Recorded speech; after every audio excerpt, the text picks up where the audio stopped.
Yo, hello everybody, and welcome to the entertainment headquarters, and welcome to my segment, Kaiju Connections, where we talk all things kaiju, giant monster on both film and on television. And of course, today is the beginning of a very, long special month for me. It is the month of King Kong. And, this is all leading up to a very special interview with me and the lovely Linda Jo Miller, who starred in the fantastic King Kong Escapes. So to talk about the next few films, I have lined up an amazing group of guests. And joining me today is my partner in crime, my good old co-host, Mr. DJ Anubis of the Metal Tavern Radio. You. From, obviously, Mr. Yeah.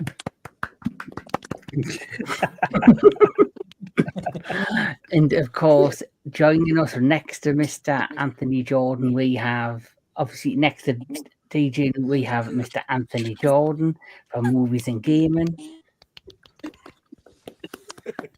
Round of applause. And then right in the corner, the first bottom corner, we'll have Mr. Tony of the Dead. Kong! Right. Then underneath DJ Anubis, right in the middle there, we have the Professor, Mr. Daniel Miller. Hello. Friendly spiders everywhere. Yes. And finally, you cannot have a kaiju conversation, talk of kaiju without Mr. Jedi Granville, who, as he always says, the kaiju love alive. Love alive, brother.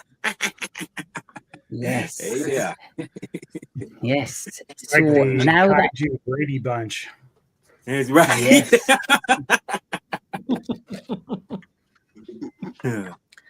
Absolutely. We'll make Tony Marsha. Yes. Okay, don't kill the professor there now. He's choking on the old laughter there. Oh my God. I'd rather be Alice. You do know, Daniel, the green smoke background, it's not real. You don't have to. Oh my God, it's not real. Oh, don't choke on the smoke. We are not real. That's a good point. But before we get Sexual chocolate. that's right. It's not real. Sexual chocolate. So before we get cracking and talking about this amazing movie, the first of my King Kong specials, we have to start off with the one that started it all. Not only was this one of the first, I guess, major kaiju movies of its kind, it was one of the best, science fiction movies, adventure movies, whatever you want to call it. We are talking about King Kong, 1933. But before we get cracking and talking about King Kong 1933, let's see who is joining us today. So far we have Mr. Jake Hall. Thank you for joining us, my friend. Then we have this gentleman, Ulven. Thank you Also for known joining as us. Tokusatsu Shogun. Okay. Ooh. Yes. That's the channel you've recently got a guest on, am I correct? Correct. Yep. Yes, spot on. And then we have Alice. Welcome to Thank you Skull for Island. joining us. Yes, I like to keep welcome to that. Skull Island. Yes. So, let's see where we are going to start. Let's talk about King Kong 1933. So, here we go. King Kong 1933 American pre-coded adventure horror monster film, directed and produced by Merian C. Cooper and Ernest B. Dodsack, with special effects by William H. O'Brien and music by Max Steiner. Produced and distributed by RKO Radio Pictures. It is the first film in the King Kong franchise. The film stars Fay Wray, Robert Armstrong, and Bruce Cabot.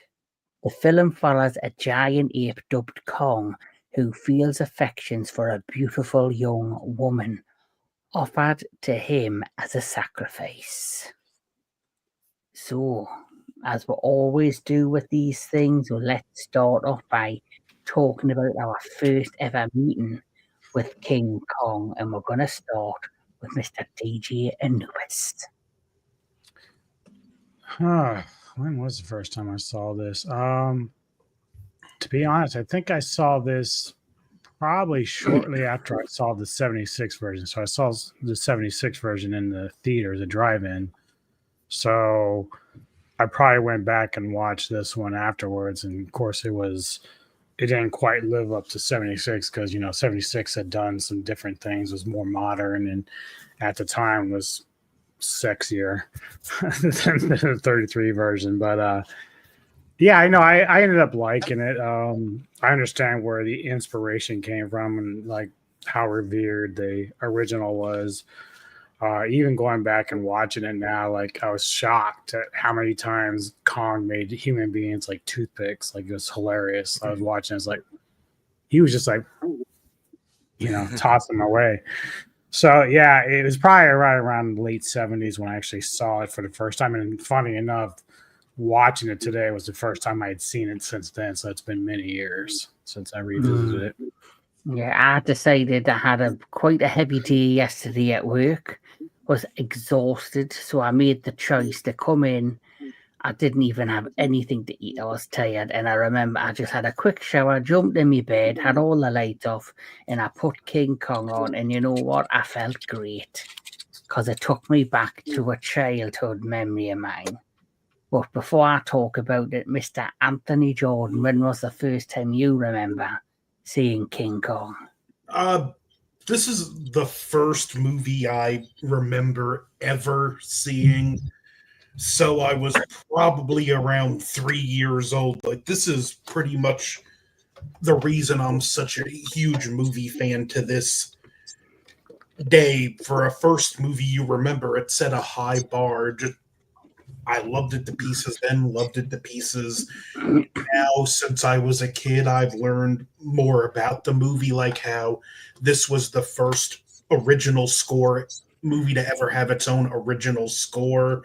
It deserves its place in film history, and it's aged gracefully, soon to be 100 years old, and that's going to be a celebration for film history when it reaches that date.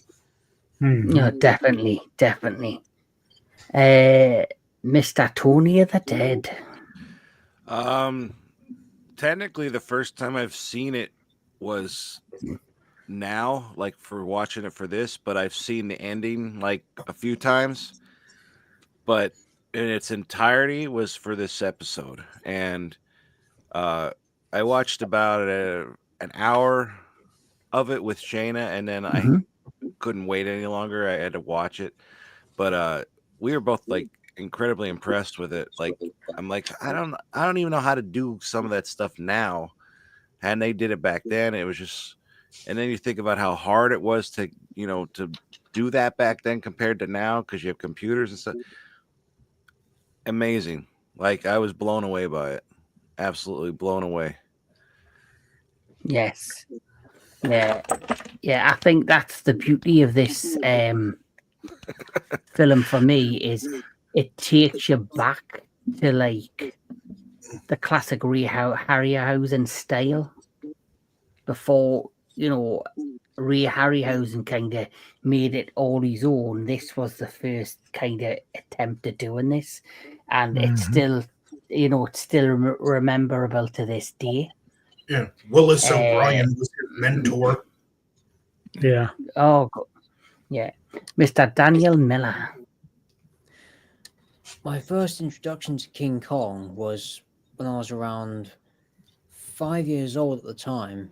My parents came back one day from the shops and they stopped by a HMV and they bought a single copy of the 1933 original, which the box set here contains. That was our film for the night. We watched it and immediately it left a big impression on me as a kid because, I mean, I loved watching dinosaur movies like Jurassic Park and the Lost World 1960s Owen Allen version. And seeing King Kong at that young age, everything from the sound design, the music, the stop motion, I just loved it ever since. And I've always been watching it and revisiting it, even after the Godzilla movies as well, a couple of years afterwards. So, did you know of King Kong before you had known Godzilla, or?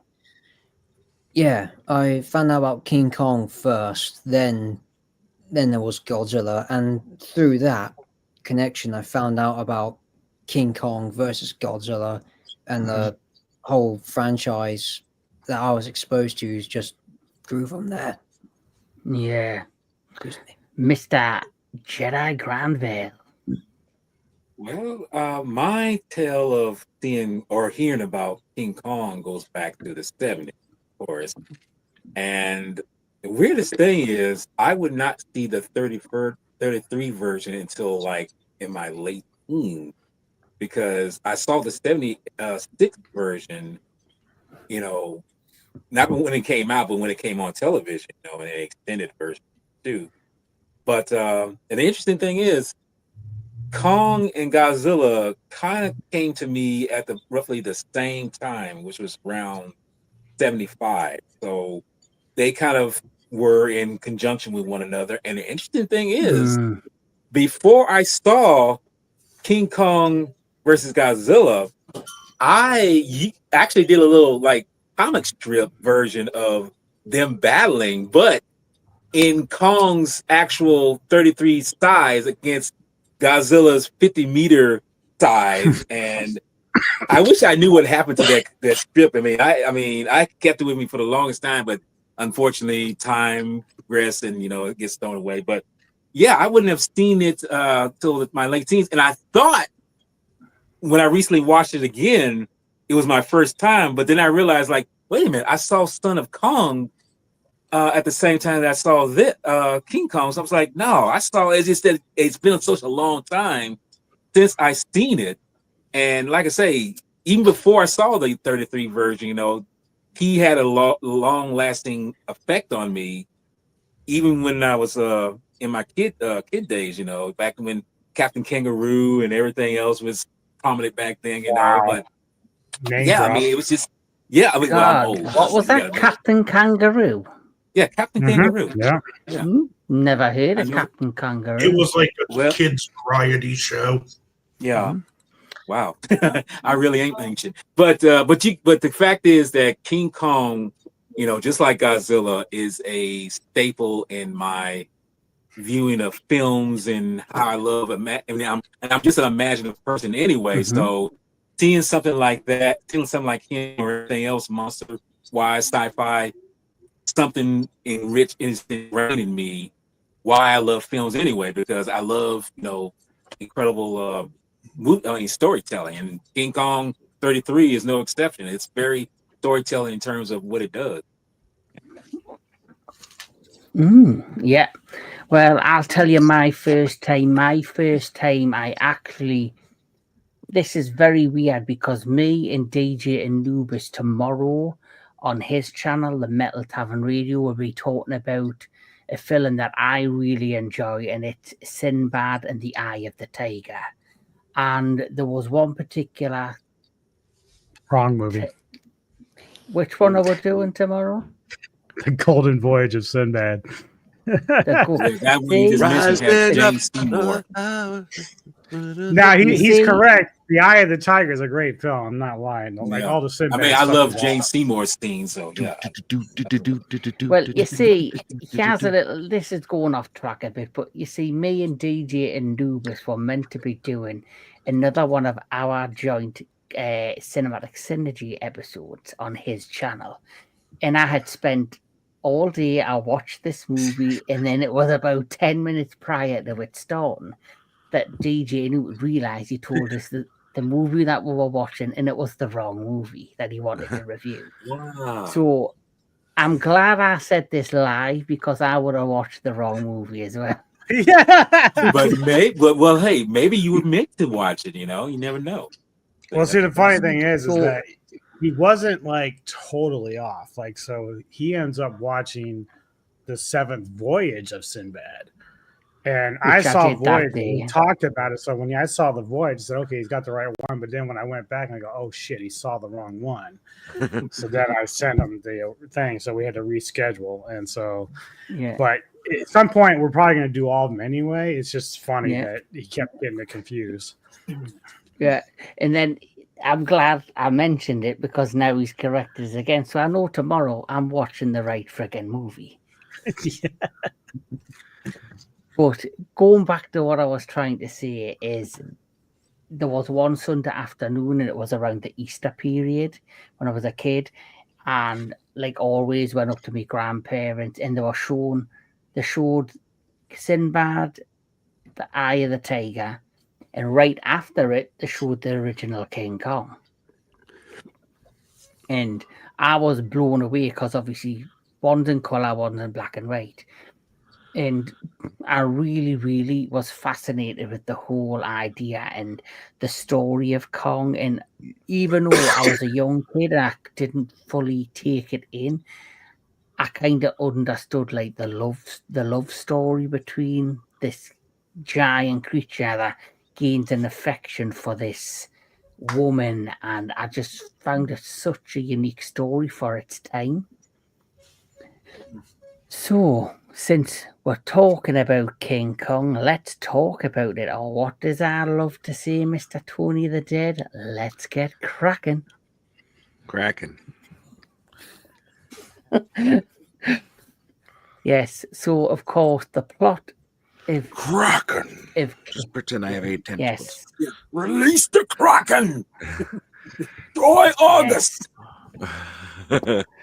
so of course the story of King Kong starts in the New York harbors, where filmmaker Carl Denham, known for wildlife films, is remote exotic locations, is charting Captain Eaglehorn's ship, the Venture.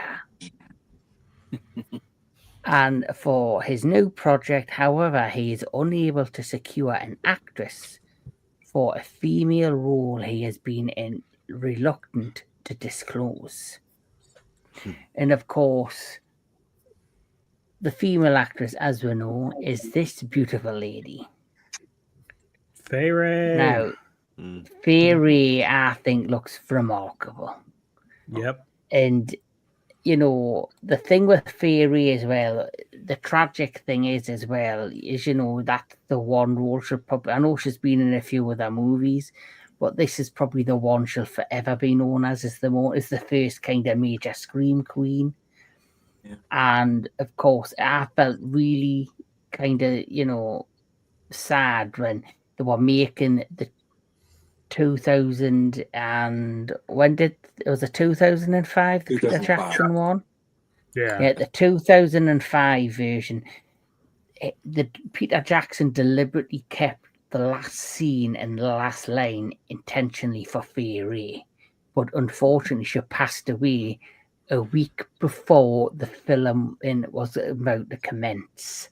So they ended up having to give that line of "It is beauty that killed the beast" to Jack Black's character. Yeah. Which I always found kind of heartbreaking because it would have been like a full circle moment for that particular actress. Yeah.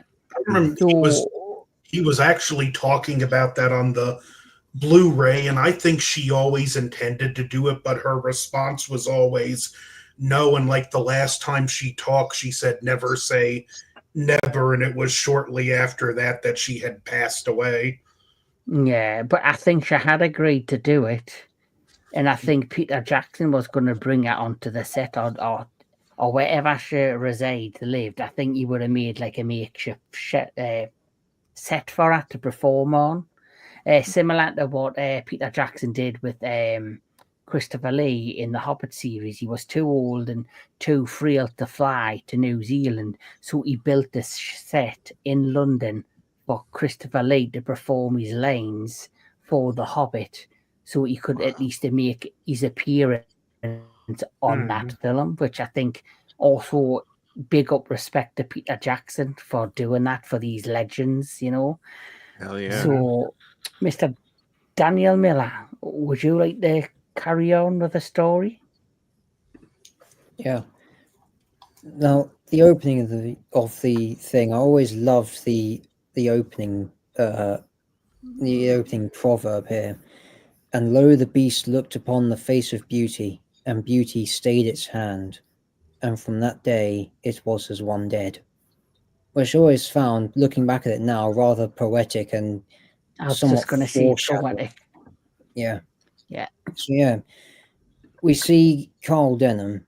He's on the venture. His agent comes along and says, "We can't find a leading girl for the picture." So Carl Denham goes out and says, "I'm going out to find a leading girl for my picture, even if I have to marry one."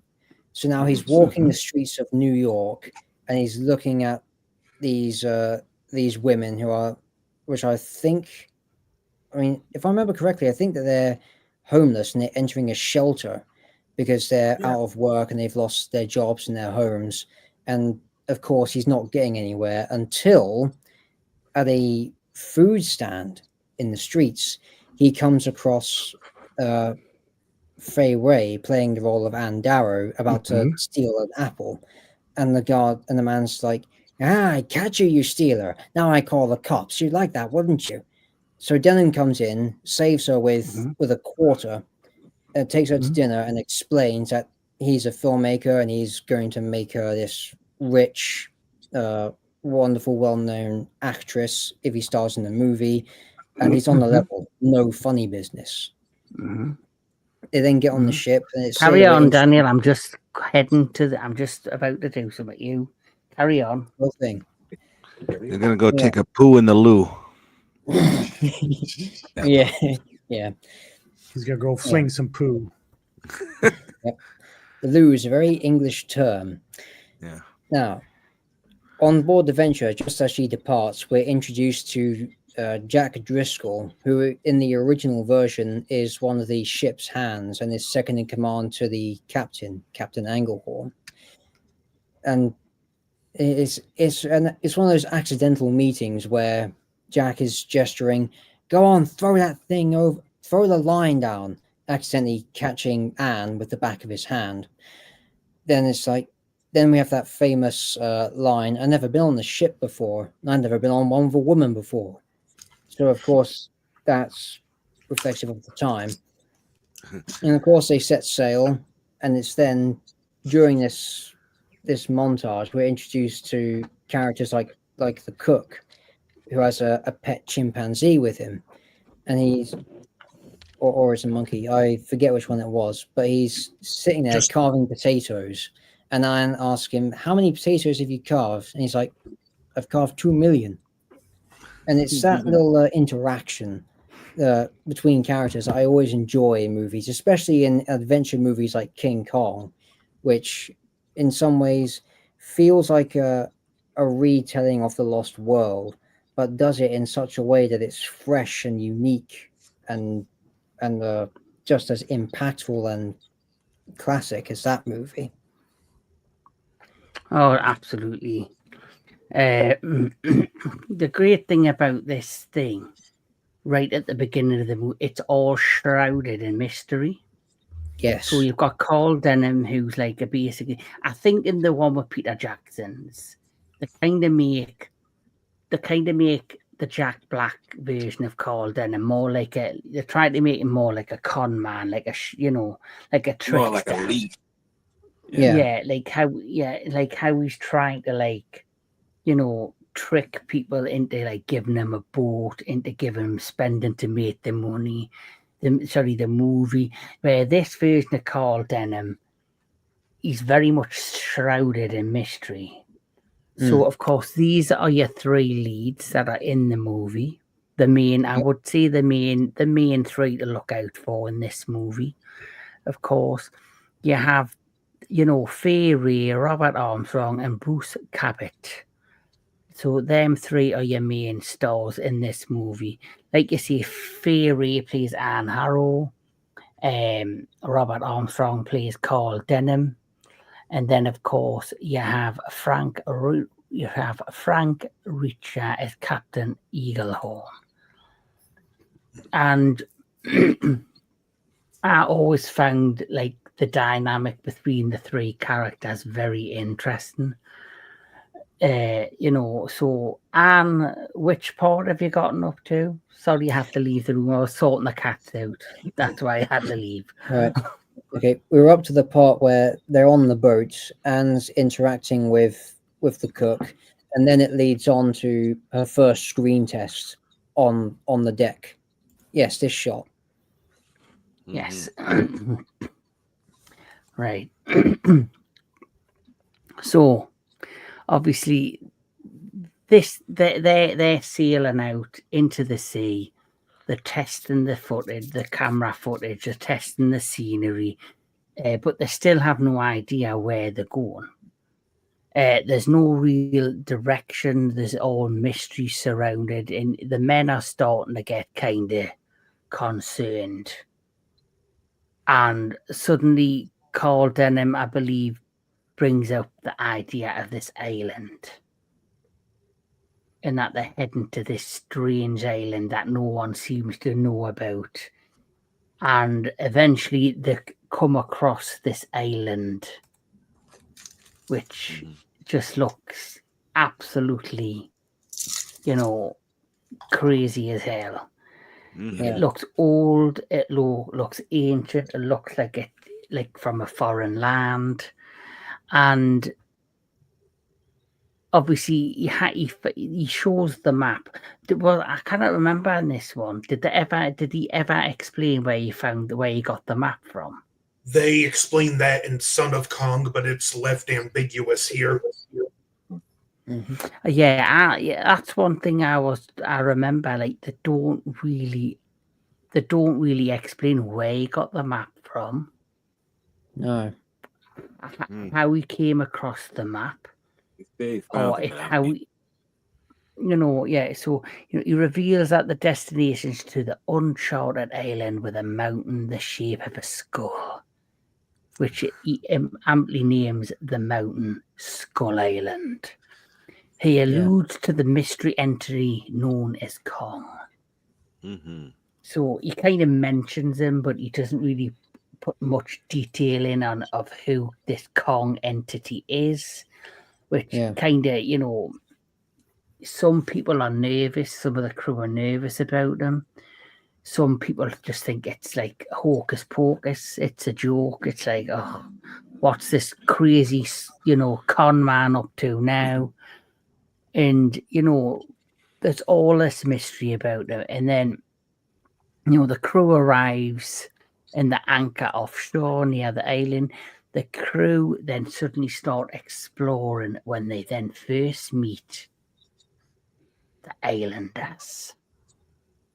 The build up to this scene is just fantastic, I have to say. It's the music as well during this first encounter. Yeah. Max Steiner was brilliant with this particular score in the movie, along with how the camera is just following the expedition as they're getting closer and closer toward the hedge line. Carl Denham peers through the bushes. Then you have that massive crescendo as you see the islanders performing the ritual in front of this big colossal wall. That's true. And I even think, even though it's not as impactful, you can see the inspiration for, you know, the first introduction of the islanders in this movie to that on Kong Skull Island from 2017, Yeah. where you're first introduced to them and they're like camouflaged and you can't see anything. Then there's just that kind of wall, and then all of a sudden they appear and they're like camouflaged with the face paint or the tattoos, and they look like they're actually mashing in with the wall. Even kind of repeated the same scene in Kong in Godzilla: The New Empire when they're under in the Hollow Earth. Yeah. So Yeah. for me, like you see, the build up and the introduction to the islanders is a really interesting scene. After they're introduced to the islanders, they kind of figure out that something isn't quite right. So they end up going back to the boat. And it's when they return to the boat, that they see the enormous stone with the large wooden gates. That's when they first kind of introduced to Kong, like the setting. And then after that happens, they witness a group of natives preparing to sacrifice a young woman termed the Bride of Kong. Which the whole build up for that kind of like, you kind of knew what was coming. Yeah. Yeah, Mr. Tony, what did you think of this particular part of the movie? Oh, it's like incredible. It's just incredible. Like the entire movie is amazing. But yeah, I mean, I knew what was gonna happen and everything. Obviously, it's like not that I didn't see it before, but like I saw the other one. But yeah, it's just interesting. Like they're peering behind the bush, and they're all just in that line, and I'm like, they really like are in that line. And then he like has the camera, and then he's like, they're like pointing at him, and he's like, "Oh, I think we've been spotted." It's like, yeah, you're like right in the open, pal. What do you expect? Quick, let's be in. Yeah. But I was getting nervous with that encounter because it's like, what's gonna happen? Like, I don't know. But it was interesting. I enjoyed it. I enjoyed the part. Yeah, build then up. they end up Yeah, and then they obviously end up having to run back to the boat. Mm-hmm. And because it's been like a near-death experience, some of the people on the boat, the crew, don't want to return to the island.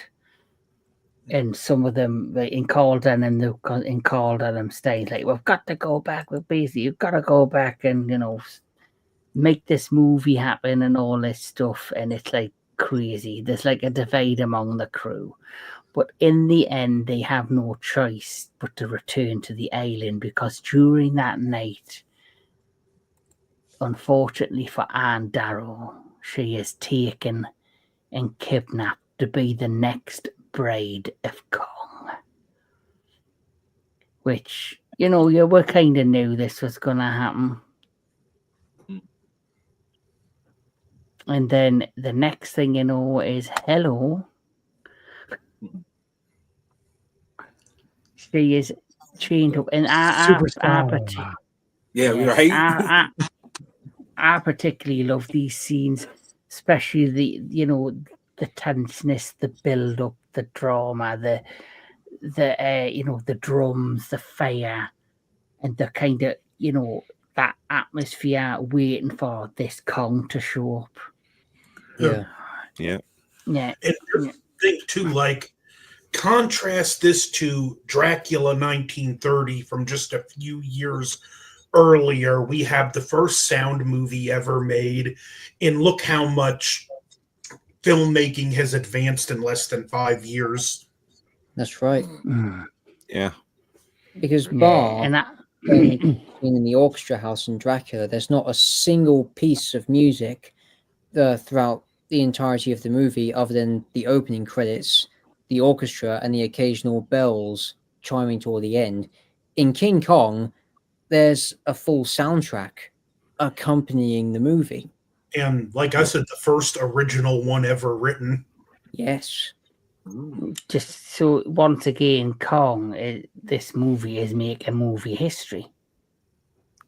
That's right.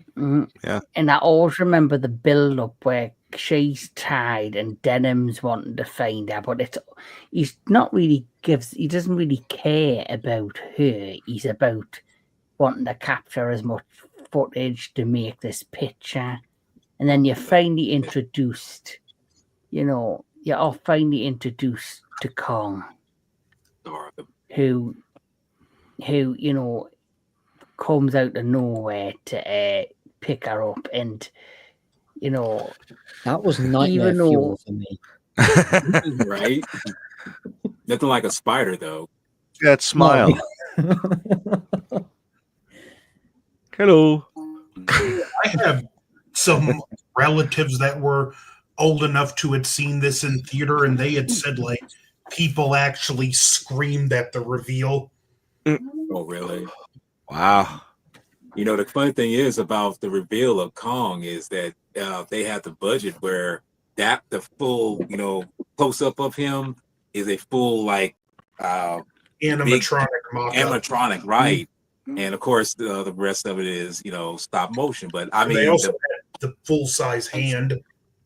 Yes, exactly. Yeah.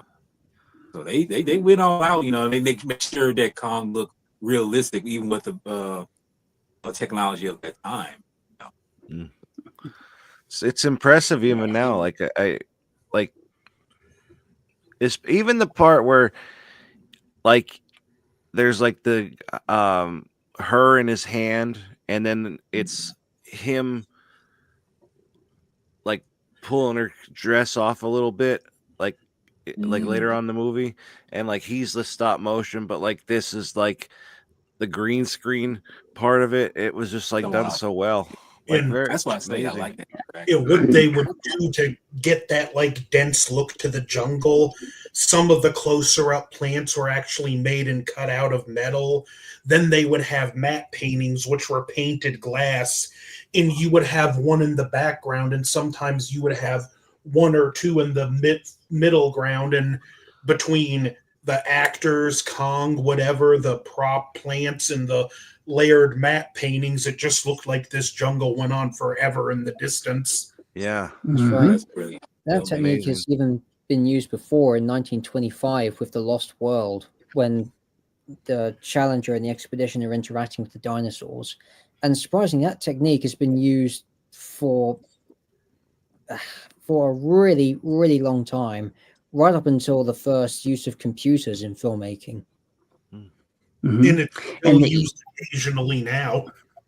Yes. And yes, like the scenes with Fay Wray being and Darrow being held in obviously Kong's hand, they recreated that for King Kong Escapes, because Linda Jo Miller had to go through a similar process for the Toho Kong, where they created a prop hand that she had to film her scenes in by being held or walking around them, them filming her being in the grips of Kong's hand.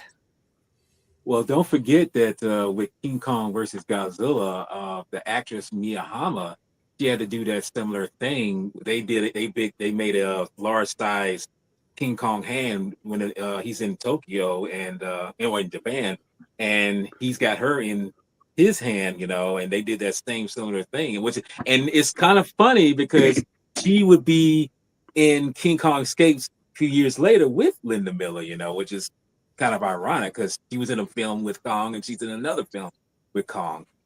Yeah. Yes, she sure was. So,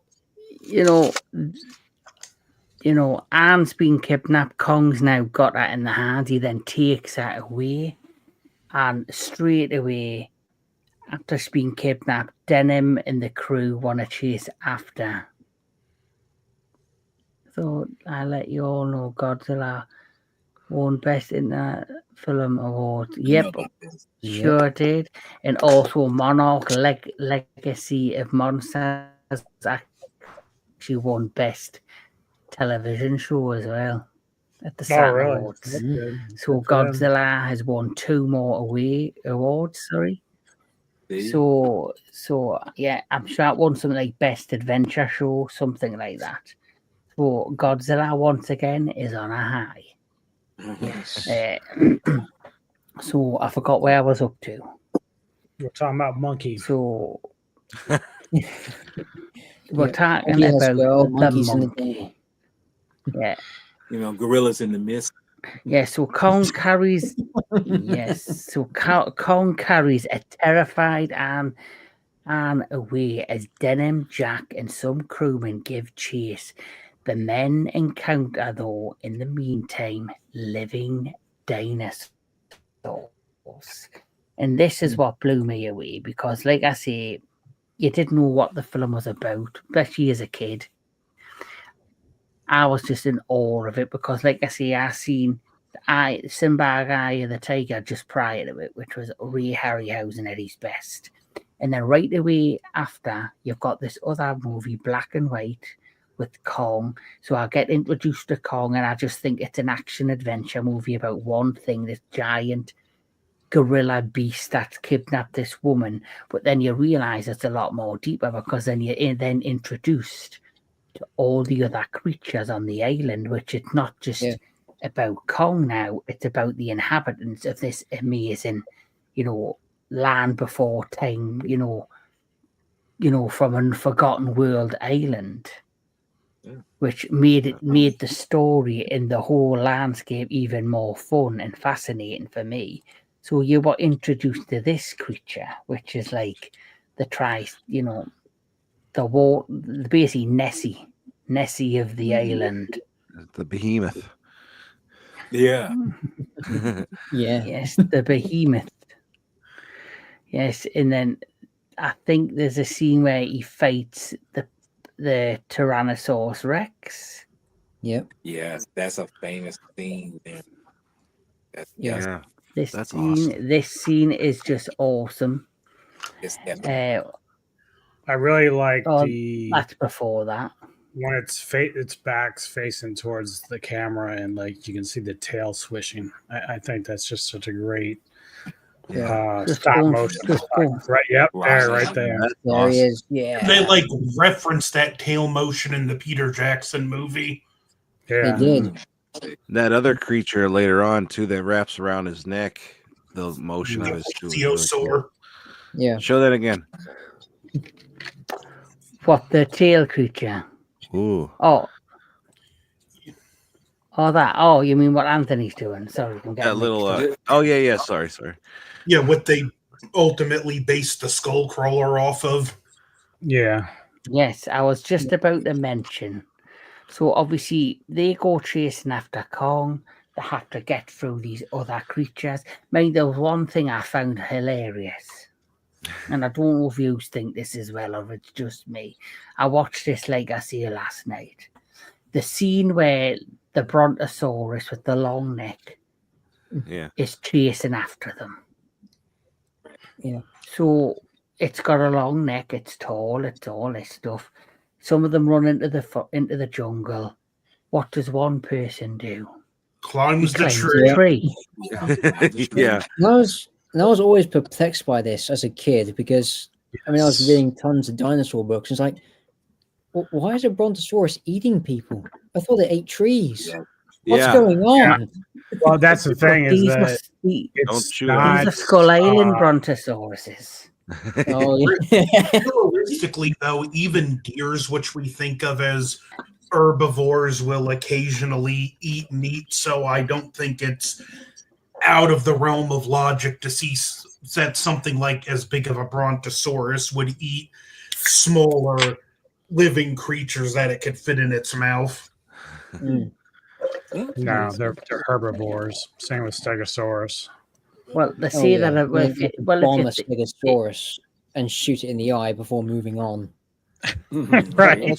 Too, like, I don't care if you eat vegetables. If somebody shoots at you, you're gonna attack them.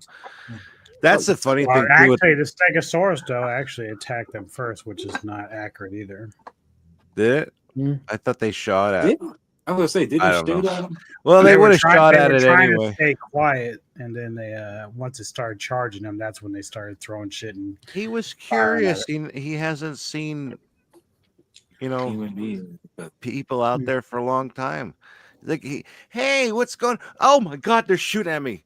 yeah, That's it. They're like typical like Americans in this movie. They're like, hey, look at that, kill it.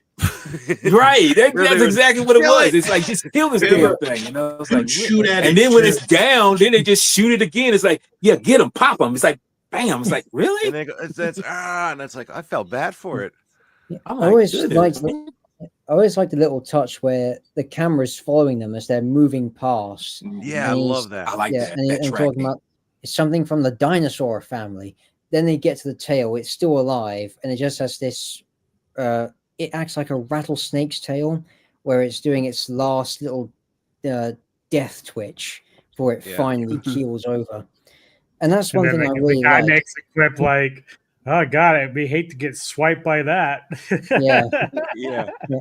Gotta be Another careful, thing I fellas. liked regarding this was the interaction between the Brontosaurus and the people, especially with the soundtrack by Max Steiner, which is frantic as hell and it works. Mhm. And then that leads up into the log scene, Yeah. Mhm. Yeah. probably the Yeah, most iconic So scene in impressive. the whole movie for me. yeah, I agree. So, of course, Fay Wray has been kidnapped by Kong. They have to, go through all this, all these creatures.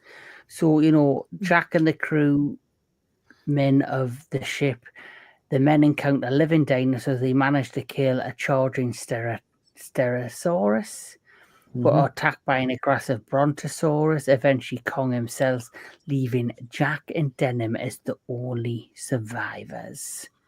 And since we've mentioned it, I've showed it a few times. The clip where he's knocking them off the cliffside, with the log, which for me was great. And then, as you know, they fall into that giant ravine, which, as we know, they did a bigger version of this scene in Kong 2005, where they show you, anyone who did survive, they are taken out by the spider layer, the insect layer.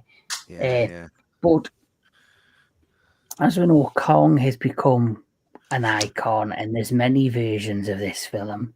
We were then introduced in 2017 to Kong Skull Island, another amazing version of Kong. And the thing with this one is he takes on the skull crawler, which Anthony's already mentioned. And for a long time, people did not realize that in so many ways the skull crawler already existed. But people are like, well, no, it's an original creature. It's not been done before. But in actual fact, it is actually a part of King Kong 1933. Because the skull crawler, as you can see, was the two-legged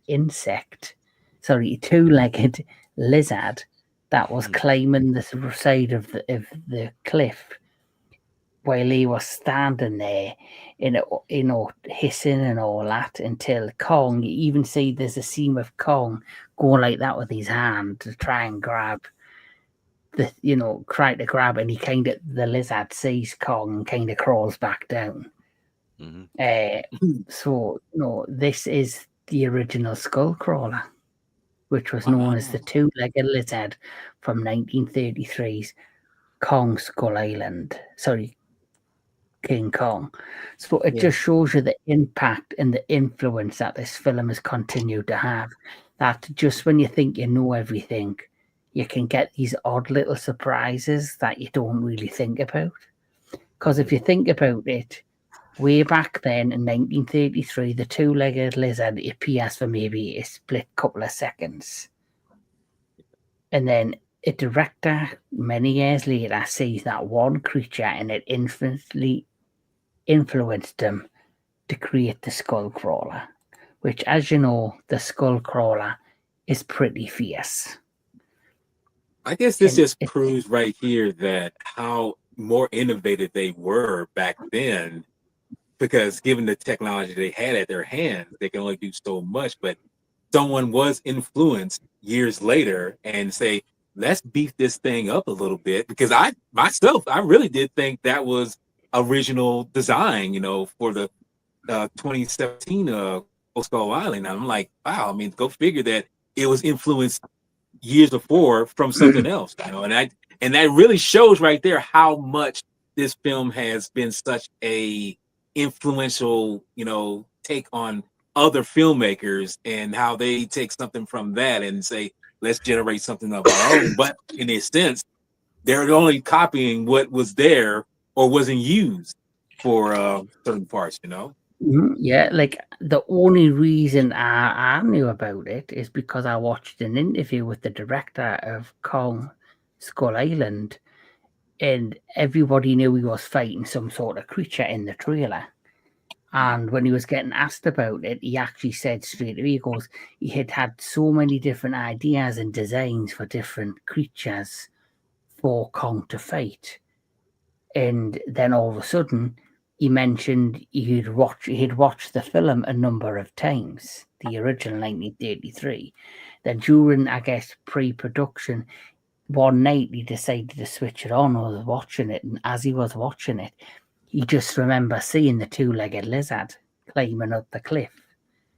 And he was like, it was like a light bulb went off, and he goes, I want to turn that into the most vicious thing you will ever see on that island. And he did it.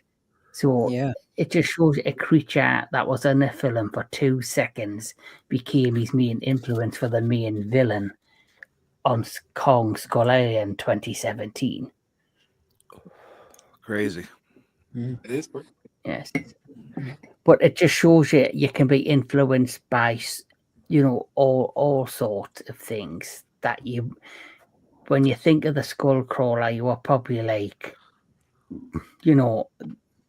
how the hell did he decide to create that or come up with it?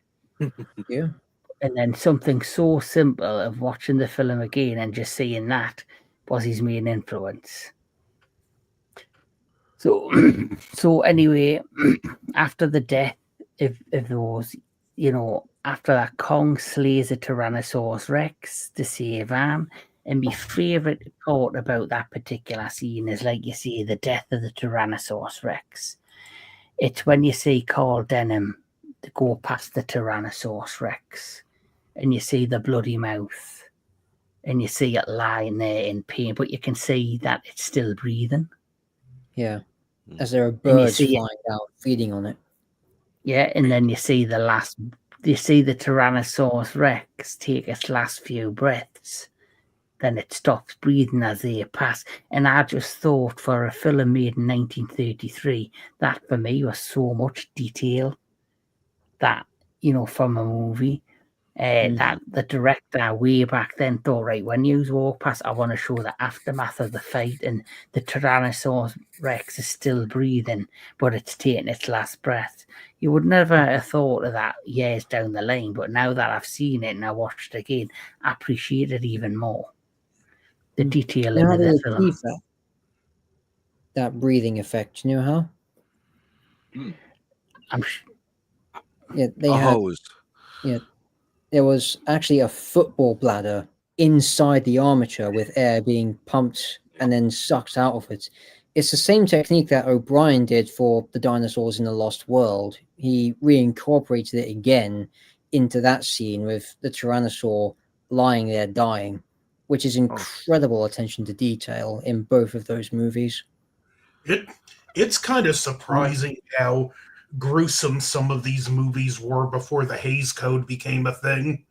Absolutely. Yeah. You see blood, you see this kind of, and you see how Kong, pretty much breaks the Rex's jaw and everything. It's like, even though that's animated, that's animals, it's like, that's still kind of, gruesome for that time.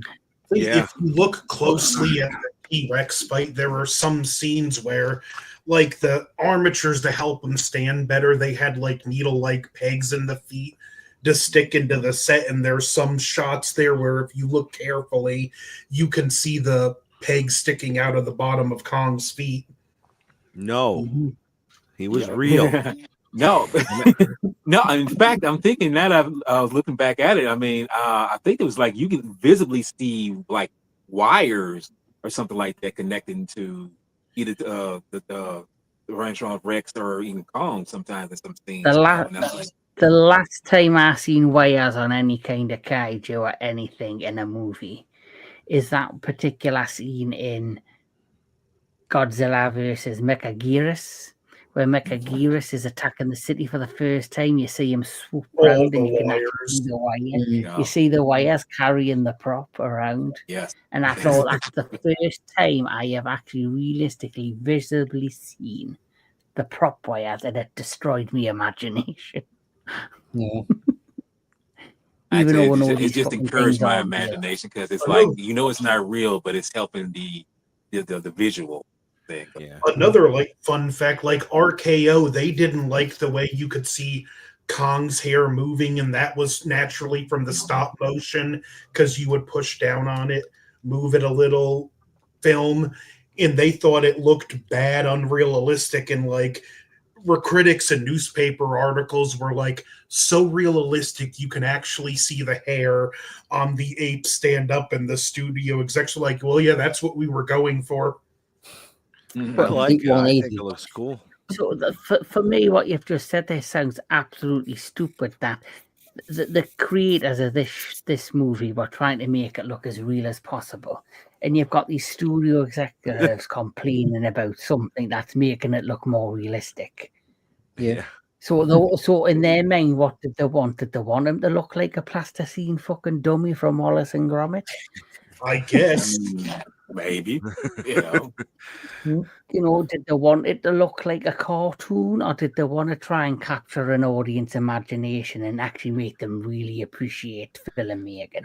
They want it to look like Trapdoor. Yeah, but you answer your own question, though, Kevin. It's a simple fact is these individuals they don't have an imagination. The guys, the artists who are making the film have that imagination. It's funny how people who have imagination create things and put it on the screen for the audience to see. They tend to forget. It's like the people who back them up and financially. You don't know. You don't have no imagination. How would you know what is real and what is not and what is imagined? It's like I say, it's fake all the time. But at the same time, you're supposed to lose yourself in the film, in the story. But again, that's just how these bean counters think like. But it's like anything. Look at Jurassic Park, for example. Mm-hmm. But no, these are not really dinosaurs coming back from the dead or from the, dinosaurs are gone.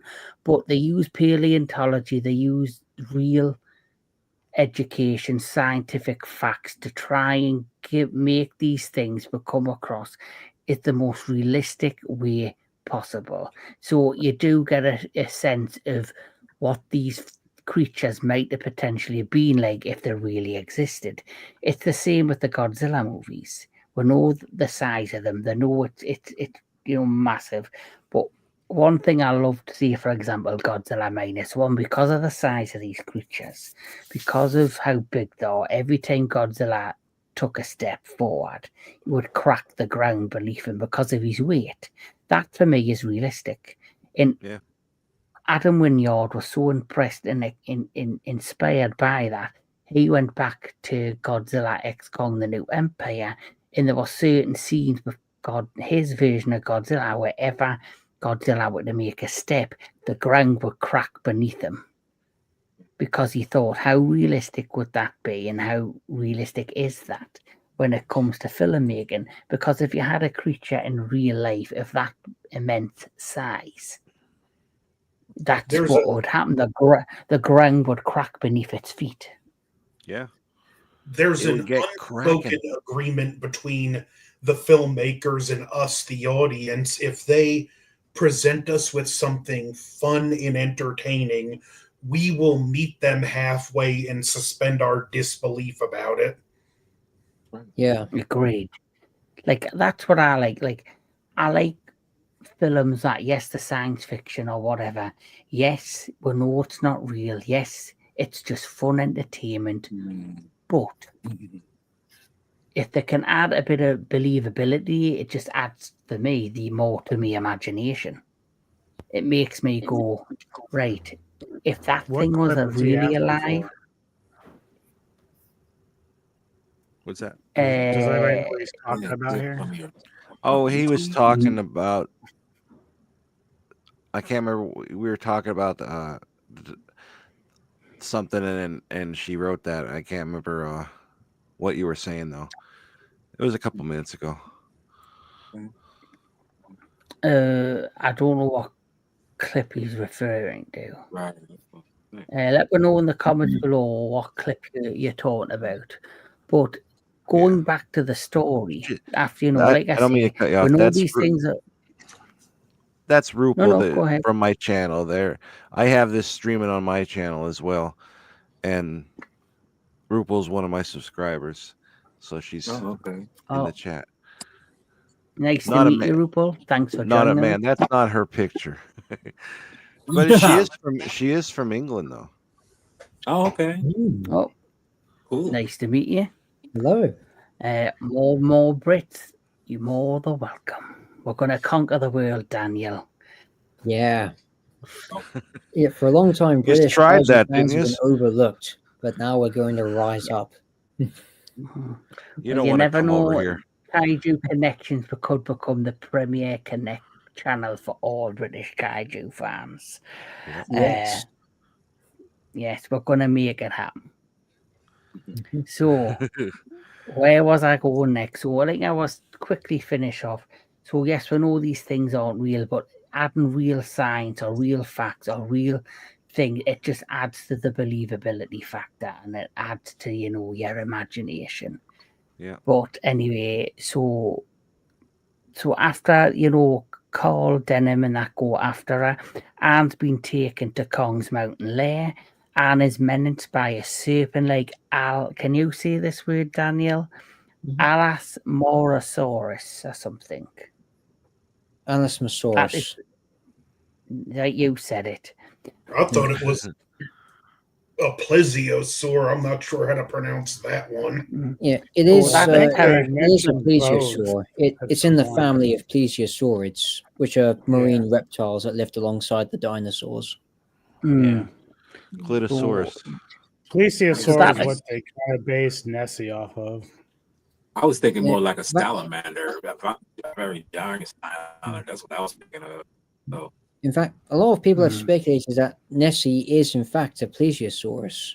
Some have actually said it's a mosasaurus or another marine reptile, but there's a lot of debate over what exactly Nessie is, though. I always thought for me personally, I never thought Nessie was a mosasaurus because that's more like a long shark with fins and Yeah. Think where Pleurodon. yes. So so that attacks Anne, which Kong also kills when a Petrodon tries to fly away with Anne and is killed by Kong. During their battle, Jack saves her and they climb down to a vine dangling from a cliff ledge. When Kong starts pulling them back up, the two drop into the water below.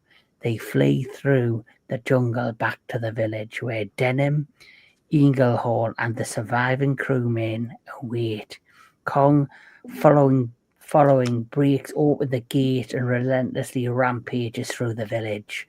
On shore, Denham, determined to bring Kong back alive, renders him unconscious with gas bombs.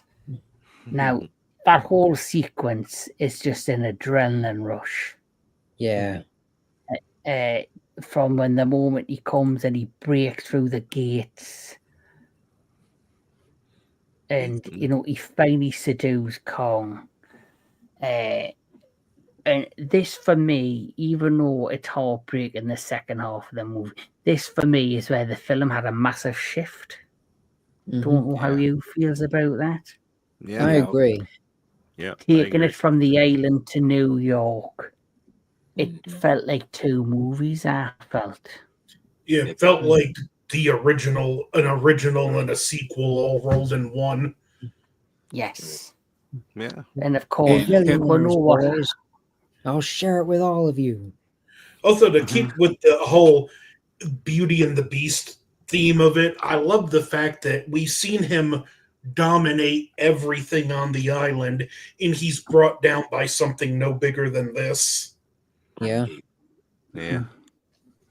And can I just add one little trivia note No. here about the gate? No? Okay, I won't do it. No, no, it's just one trivia. It's just one little trivia that I figured most of you might know. I know Anthony or even the professor will know this, but the gate itself, that was a full size set.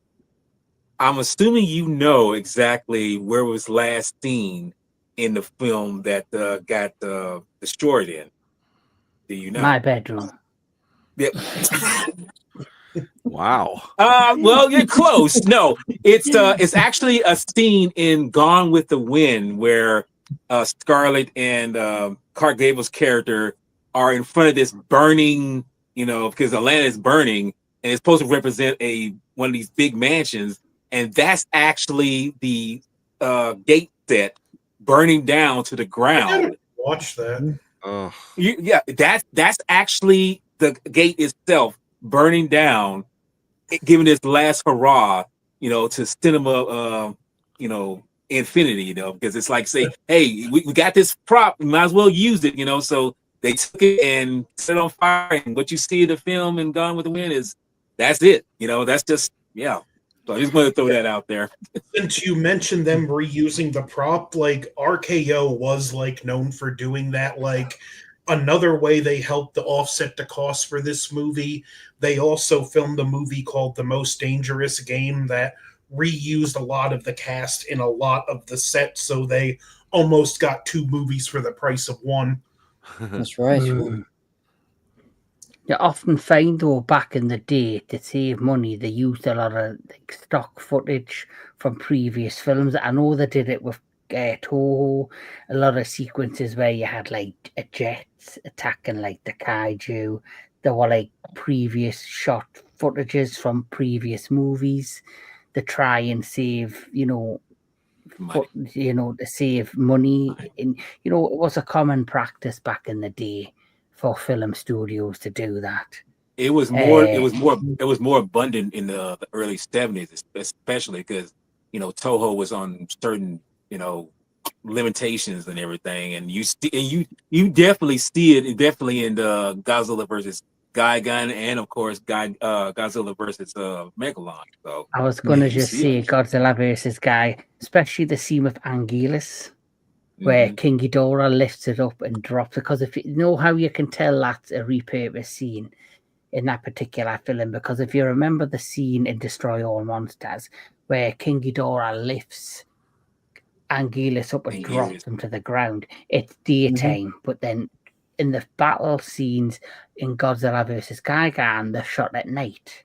But when he lifts him up in the air, it's suddenly daytime, and then he drops him to the ground, and it's daytime. So that's how you know that is a retake. That is footage from one movie repurposed for another one to save the budget. Yeah.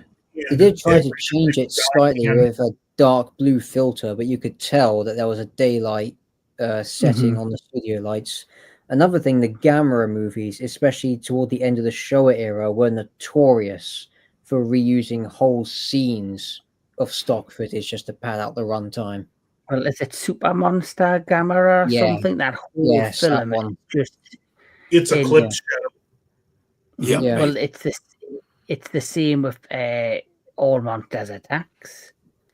Absolutely.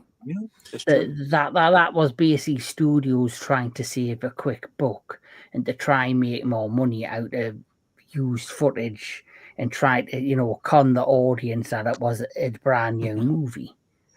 And guess what? We fucking fell for it. Right? We definitely did. Yep.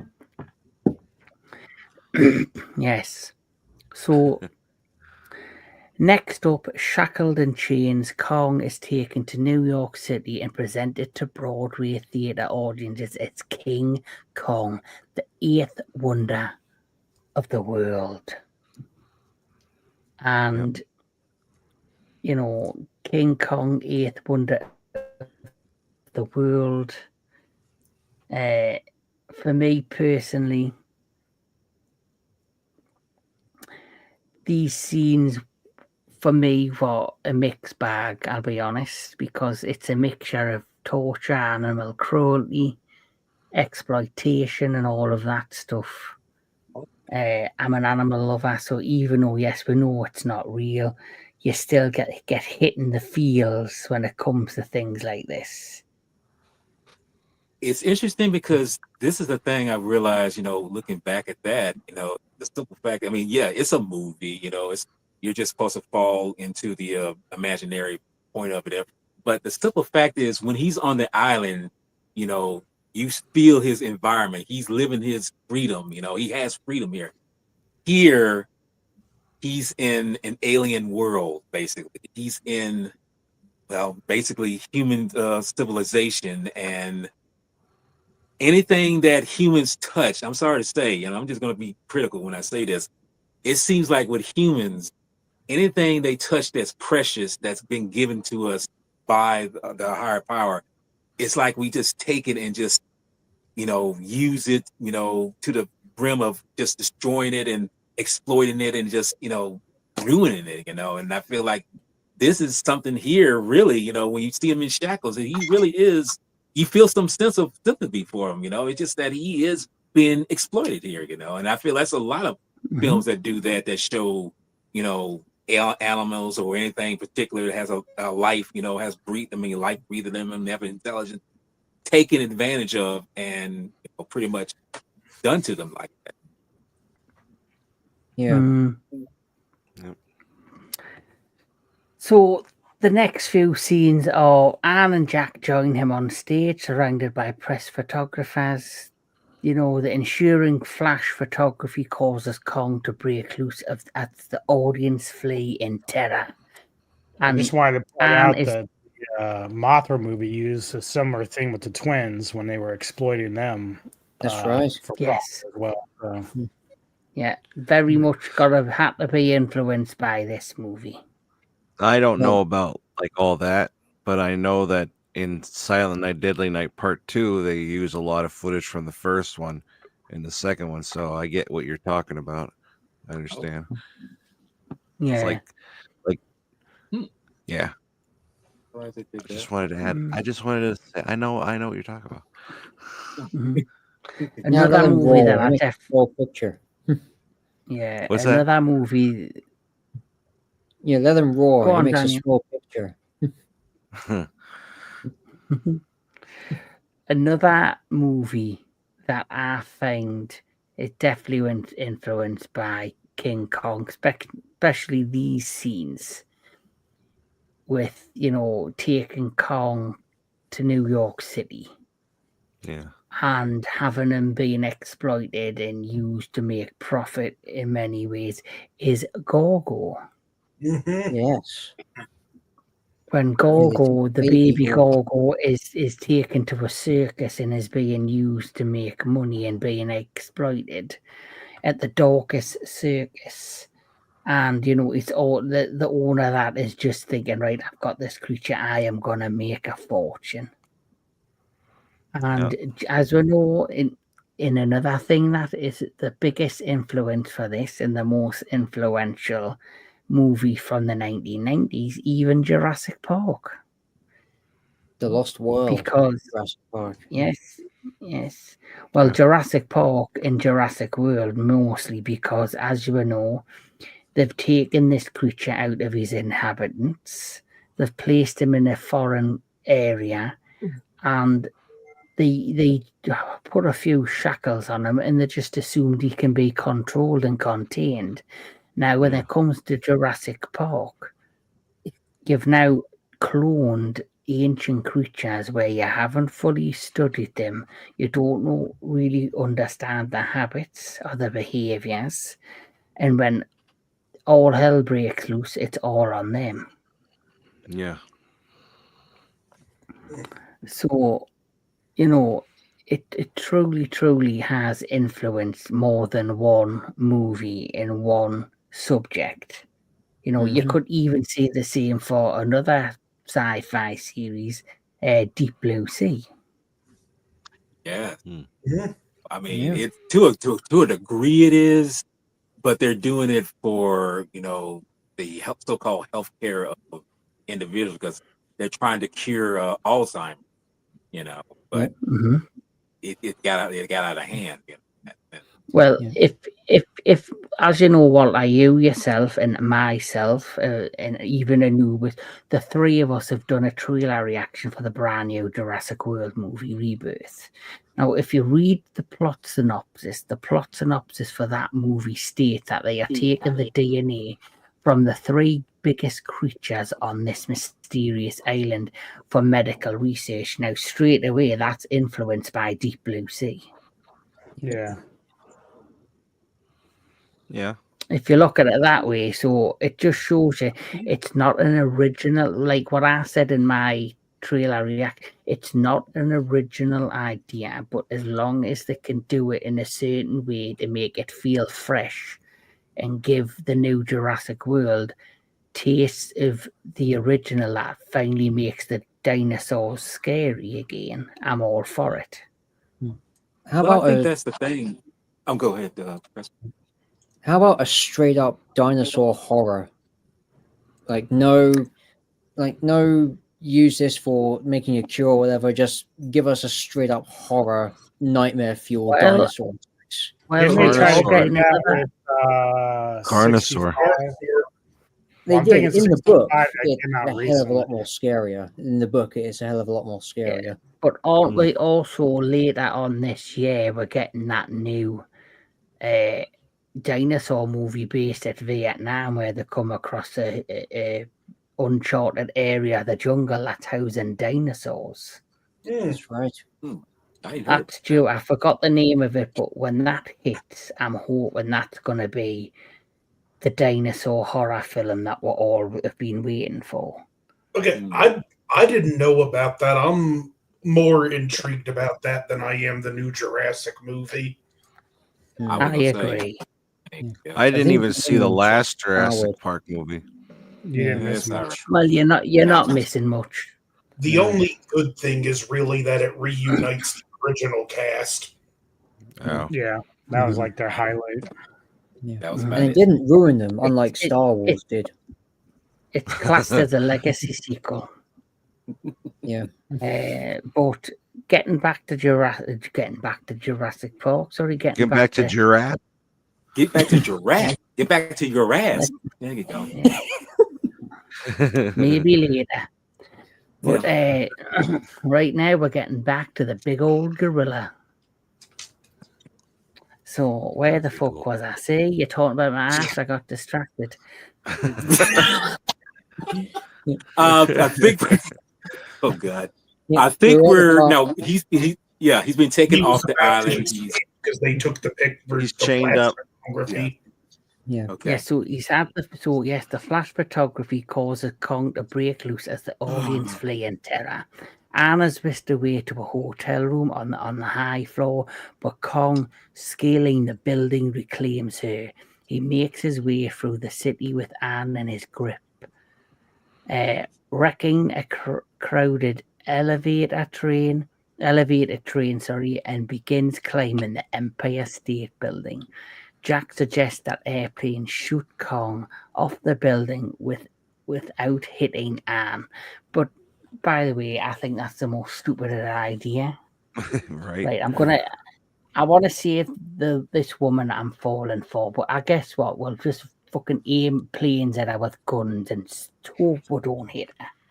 Yeah. Even It's though all a for the stray greater bullet good. would kill her. Oh yeah. And one of Though the she best would have probably climaxes been in blown the off history. the top there. In all Yeah. reality, probably. Mm-hmm. But I'm saying it's for the greater good. We got a very dangerous hostile The great animal good. here, and we got to do him harm some kind of way, so he won't do no humans harm. Then he gets shot. He's like, what is that? Oh my god, that hurts. Oh, I'm bleeding. Like one of the close-ups in this scene of the cockpit and the guy in the tail gun and the fighter, it's actually Cooper and Shochak. That's right. Oh wow. Okay. The two directors make cameos as pilots in the final act. They're the ones that like get the killing shot at Kong. Yep. Okay. So, what's your overall thought with the, the build up to the final, climbing the Empire State, state building, and that whole finale being set in this giant air scene? We'll start Well, with he's one Anthony lucky monkey because he goes and he first finds some random chick who he pulls out. He's like, "Oh, this isn't my girl." I love that. Yep. Yeah. No, Right, then he managed to find his lady. He's like, "Oh, look!" And then dude tries like hit him with his hand with a chair, and he's like, "Ah!" Still gets Yeah. I forgot about that he did that. Yeah. But you know they did something still. It's cool too how like he's climbing up the window or the wall, and he like looks in this window and she's sleeping, and he reaches over this window and does the whole thing, and then like that. We were laughing about that too, and how he pulls her out. He's like, it's like, nope. That ain't mine. You ain't my girl. But you know what's crazy? They do something similar in the 76 version, although it's on a train. And I kid you not, it's way more, visceral when you see it, because he thinks it's his girl, the Jessica Lange version. He thinks that's his girl, but it's a blonde and it's not her.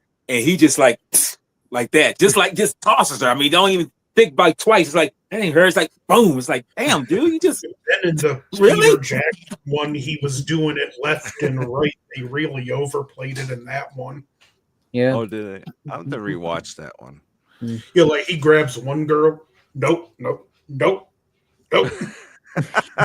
I remember. Yeah, I do remember that. Yeah. What's he gonna do with her? It's like, Like, it's like when you're giving Tinder, it's like left. left. Oh, That's it. Peter like, Jackson Strong invented swipe culture of online Yeah. dating. be like Yeah. the worst King Kong movie ever. Kong gets laid. Oh, that'd Kong's be King Kong dong. Will, doesn't it? Yeah. Ding dong, it's Kong Schlong. It's I don't know, definitely man. a Jackson's masterpiece. dates were terrifying.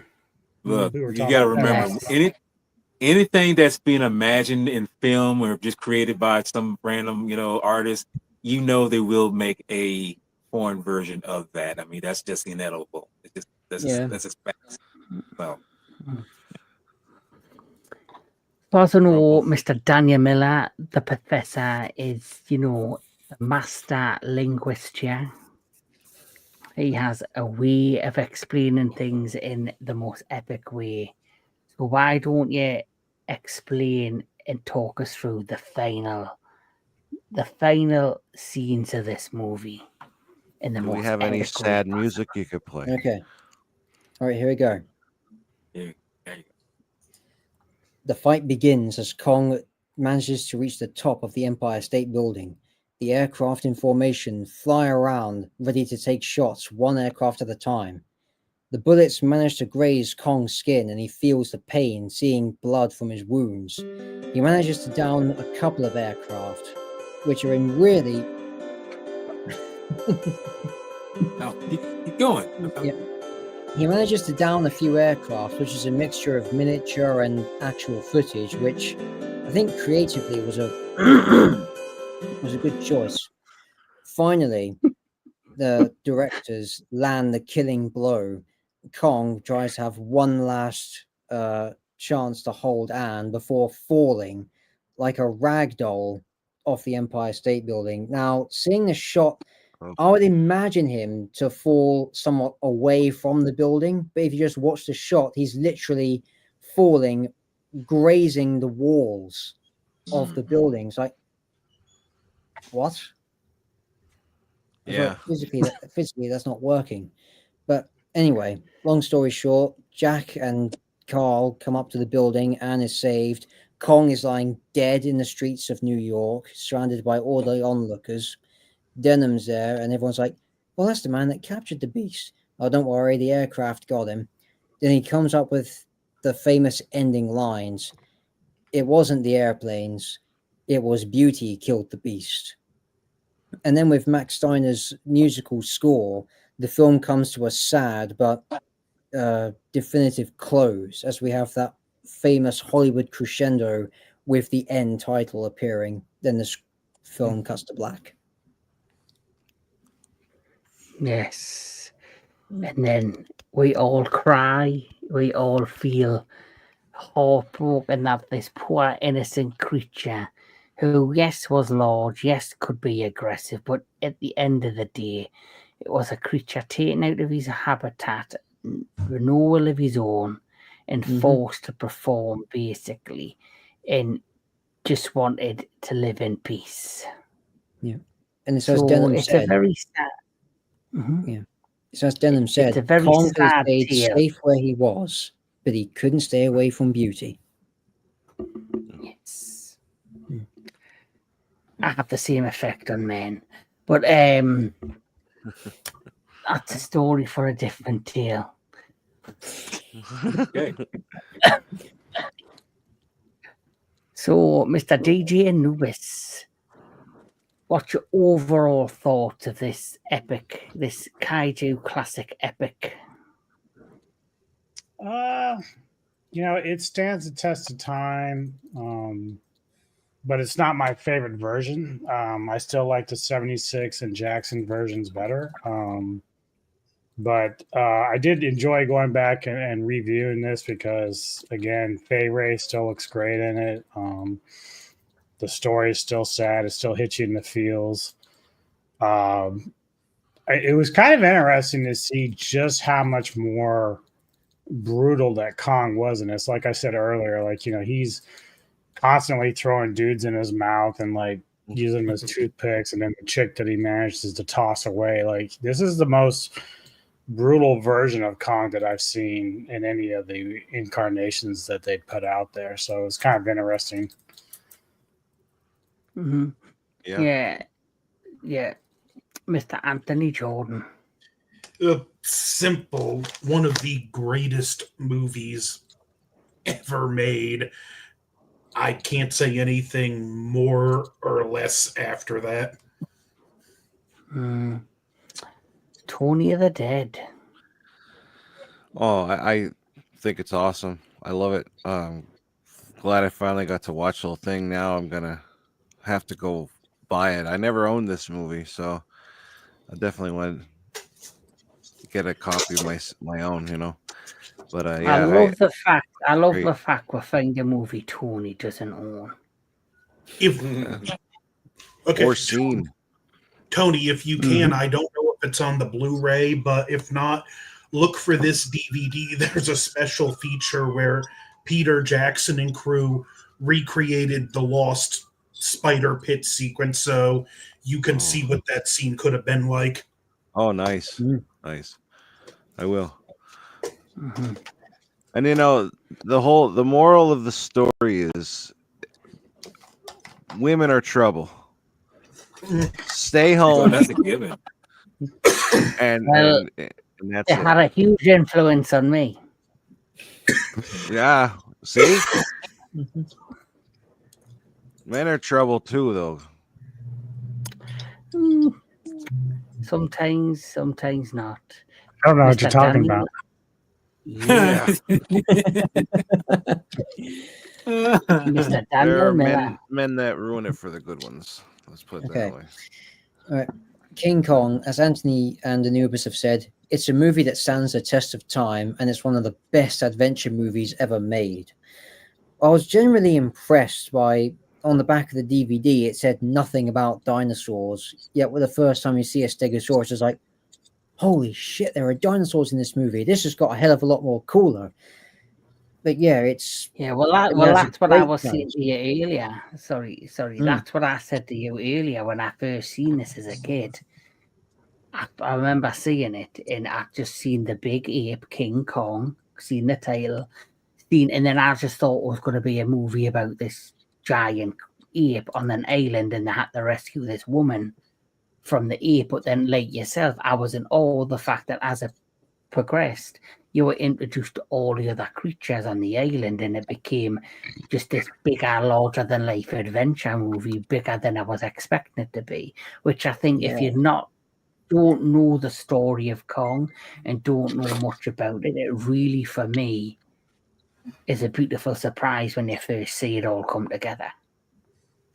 Absolutely.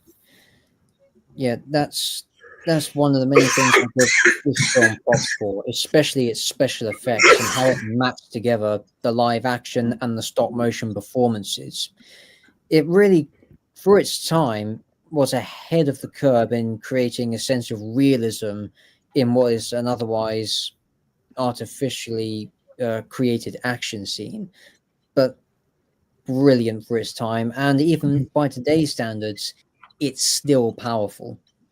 The final act, I mean, not just the whole final act, but the majority of the film, I'm surprised by just how brutal and violent it was, and it didn't shy away from that, especially with the fight sequence between Kong and the T-Rex. You see Kong actually bite out one of the T-Rex's eyes before breaking his jaw open, effectively. And the final scene with Kong falling to his death after the attack with the biplanes, for the 1930s monster movie, that will actually have you in tears. At the end of the day, it is fantastic. It's a movie that has heart, soul, and adventure at its very core, and it should not be passed up by anyone. Whichever version you see, go check out King Kong. It's definitely worth the watch, and you will not be disappointed. One last thing to add, though, the spider pit sequence. I think the reason why it was cut was because it was just too horrifying for audiences at that time, and it is a shame that there's not much in terms of actual footage that exists, but at least we do have a reconstruction of that courtesy of Peter Jackson. There's also a little bit of a double take on that, because apparently I think Cooper had said he took it out because he thought it slowed the film down. So to make up too gruesome or slowed the film down, pick your poison. It would be nice to think if they still had the footage from the original of the spider scene, or even just a couple of clips, if they couldn't reintegrate it into the movie for like the next anniversary. Hopefully. And I did some looking into this earlier. Now, there's nothing confirming this, but there's nothing denying it either. From what I found, some of the armatures from the spider pit sequence, namely the proto skull crawler, a giant spider, and a giant scorpion, were reused for the 1950s movie The Black Scorpion, in which Willis O'Brien also did the stop motion on.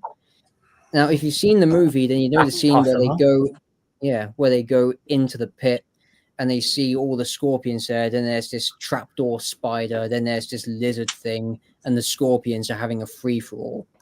They're the armatures from the lost spider pit sequence from King Kong, reused in the Black Scorpion. So it's interesting to know that although the footage is lost, some artifacts from it were used in a later movie. So there is proof that there is definitely some existence of it.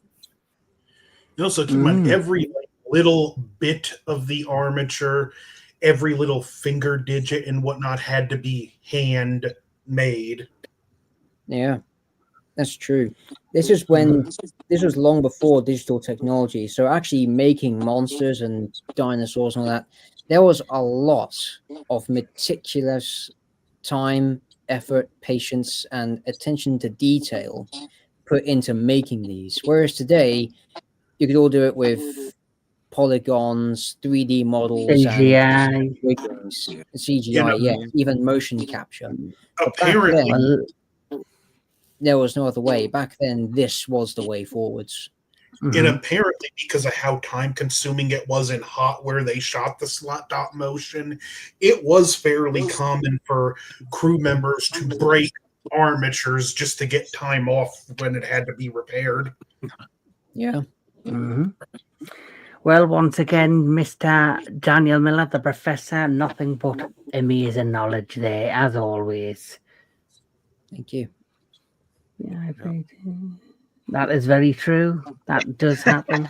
Yep. Well, yeah, true. Yep. Mr. Jedi, give us your thoughts on King Kong, and I'll be right back. But carry on.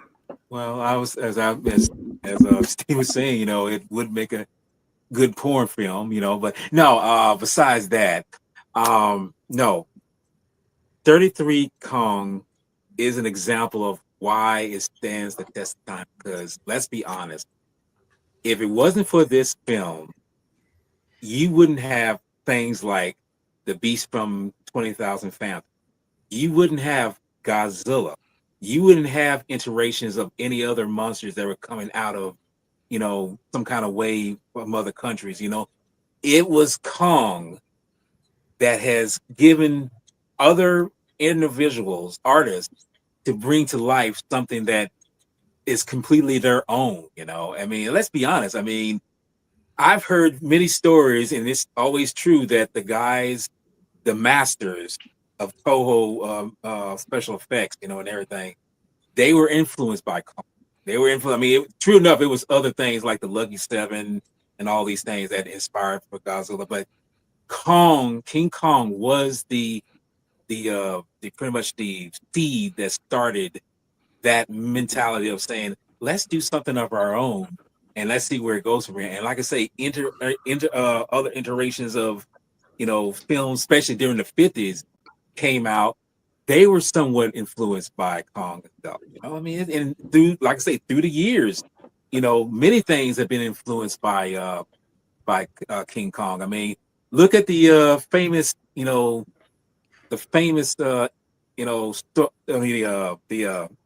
I'm trying to say the Snow Walkers in Empire Strikes Back. That was something influenced by King Kong. I mean, I've heard that many times. Climbing the Zulu building. Yes, exactly. Stuff like that. I mean, all these things has something coming back to the main one that started it all. I mean, it's just the same with Godzilla. He became his own thing, and some people got influenced by him. It's something generated one thing to generate another. And Subaraya originally wanted Godzilla to be stop motion. That's true. Yes, I remember that too. Yeah. The problem with that, though, is that in post-war Japan, I'm sure there's even I'm sure that. But I was just going to say, I'm sure there's even one of the pre-production of like the advertising for Godzilla. They've actually got a poster of what the stop motion Godzilla was going to look like. I've seen it. I think I've seen it. Very rare.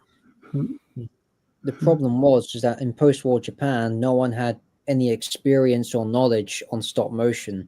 And it was costly and time-consuming. So, and everyone immediately thought that Subaraya was ignorant and had no respect. That's actually not true. Subaraya had tremendous respect and admiration for O'Brien's work on King Kong and wanted so much to incorporate that into his own movies. But again, there was no experience, no how-to, and not enough of a budget there. It was estimated like years to film all the shots. That's right. When they had just months to make the movie. I have no patience for that. Like, I'm glad somebody else is doing it.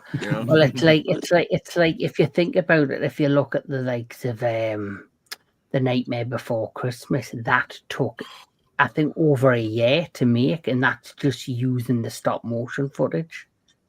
Like all of the Wallace and Gromit films. I think the first Wallace and Gromit film, which is only like, I think, 15 minutes long, that apparently took 9 months to complete. For a 15-minute cartoon. Now, as Mr. Tony the Dead knows, he has received a package from me, and in that is a DVD with the trapdoor and a stop-motion series. Now, that each episode's only like a couple of minutes long, because it's a children's animated show. So I wanted to give Tony something very British, something that I watched as a kid. So hopefully you'll get to see the humour in it. But each episode's only like 10 minutes long. But I think each episode took up to like 4 or 5 months to complete. Mm. And what they did with Trapdoor, with it being an animated show, what they would do is they would film so many episodes at a time. Yeah. I always like to seeing the time lapse photography of like the people working on it, and like the scene is moving, and you just see like a brief little image of like the person moving and stuff. I love that. That can't be me. Mm-hmm. A lot of patience. Mm-hmm. So another thing I wanted to talk about prior to ending this is, of course, the different versions of Kong. So there's 1933. This is 1970. 76. Peter Jackson's 2005. And of course, the latest iteration on the big screen is the Monster versus Kong. So what is it you like? For example, what is it about the different versions of Kongs that you like, or the positives and the negatives? We'll start with DJ Anubis. Which out of the Kongs, what's your personal opinions of the different films? Well, I do like that they're all unique.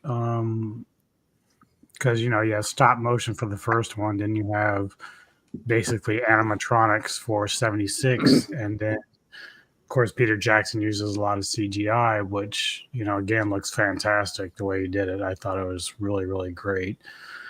They all have their pros in that respect. Obviously, I think as time goes on, storytelling and acting improves. That's just kind of how it is with everything, in general.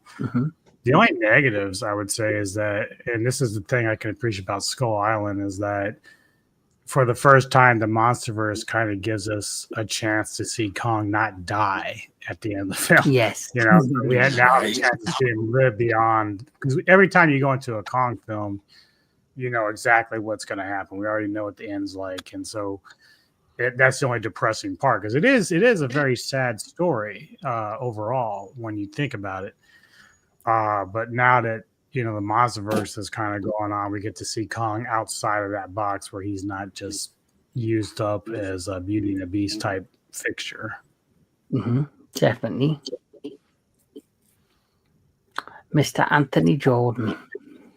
I like that each Kong is unique yet similar. Like most of them, we get a more upright take on the ape.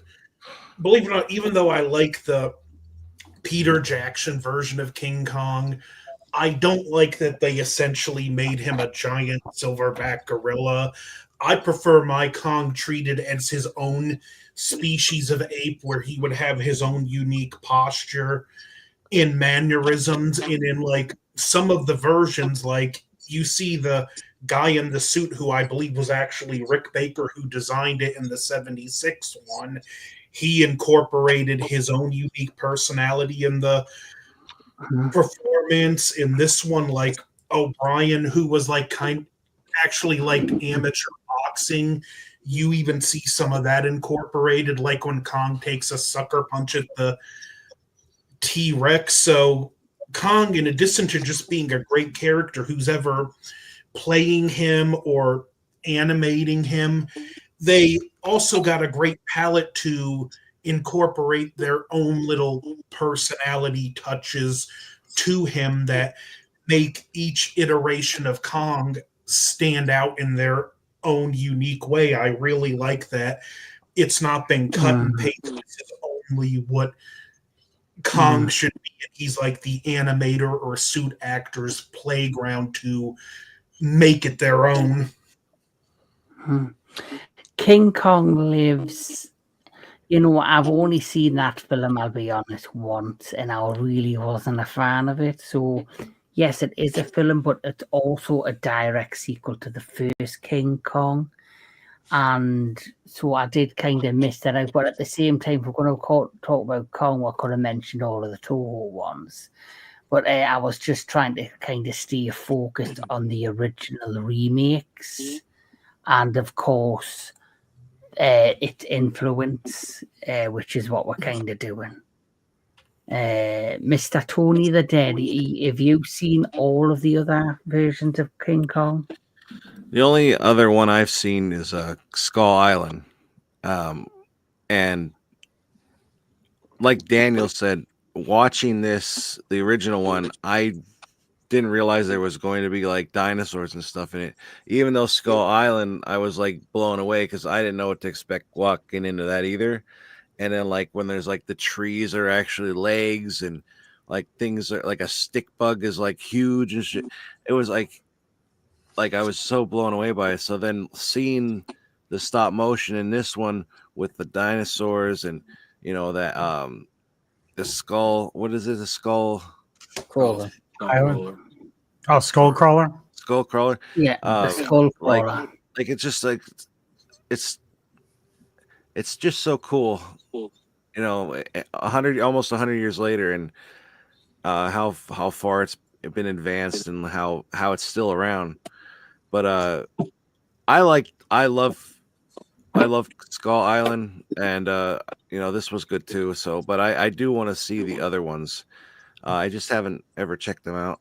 I don't know The why. only semi-negative thing about 76 is there's not a lot of like extra monsters in it, so that's the only thing that's going to be a drawback for you to watch it. But it has a lot of other pluses in it. So just Kong wrestling around with a stuffed boa constrictor. yeah. That's a pretty menacing boa constrictor, though. Does Jessica Lange get naked at all? Close enough. Close enough. It's probably one of the more sexual of the Kong movies. Most definitely. Has to be if it's her. It's the 70s, so they did exploit that like that. Oh, yeah, they did. Mr. Daniel Miller. Okay. What I liked about the 70s version of Kong is that it took some interesting liberties and for its time kept it sort of up to date in a sense. Say, for instance, it actually took place in present day 1976. What I liked about it was how it took some interesting ideas, such as, okay, they're not going to this island just to find some mystical giant being by the name of Kong. They're actually there because they're oil tycoons. They're siphoning natural resources from the island.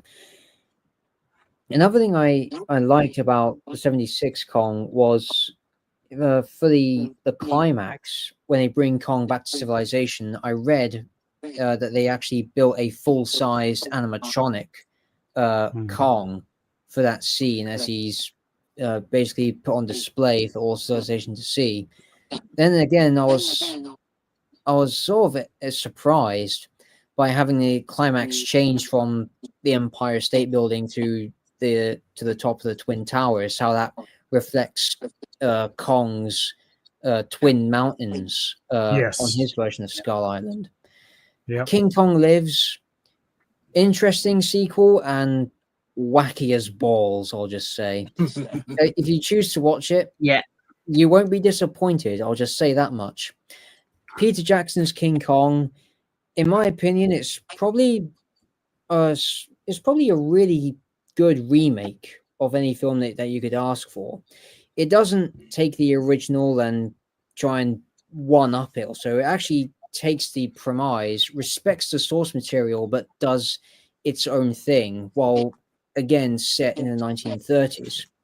But I do like how it approaches the island as more of a lost world, and actually has more of a variety of an ecosystem rather than just one-stop set pieces to treat the dinosaurs as. This is an ecosystem that is unfamiliar to anything that we know in the natural world, and it's not a place for human beings to exist in at all. And it also has, I think, more of a defined character arc for Kong. Like, we actually feel a lot more sympathy for him when he's having fun with Anne in Central Park, rolling around in the snow.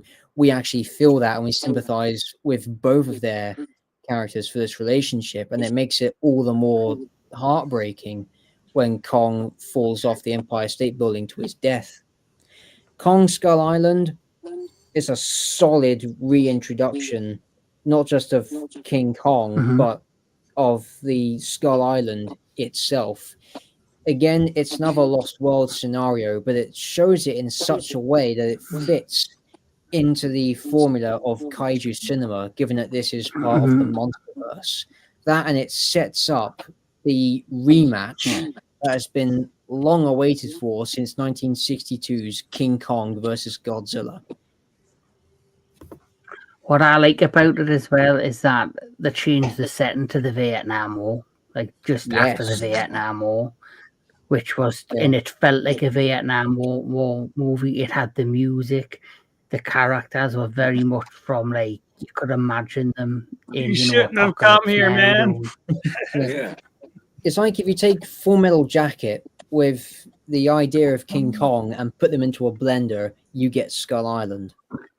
Did you ever get to see Agreed. also, just on a slight end, at the beginning when John C. Reilly's character as a young soldier fighting the Japanese or whoever it was, Japanese, I think.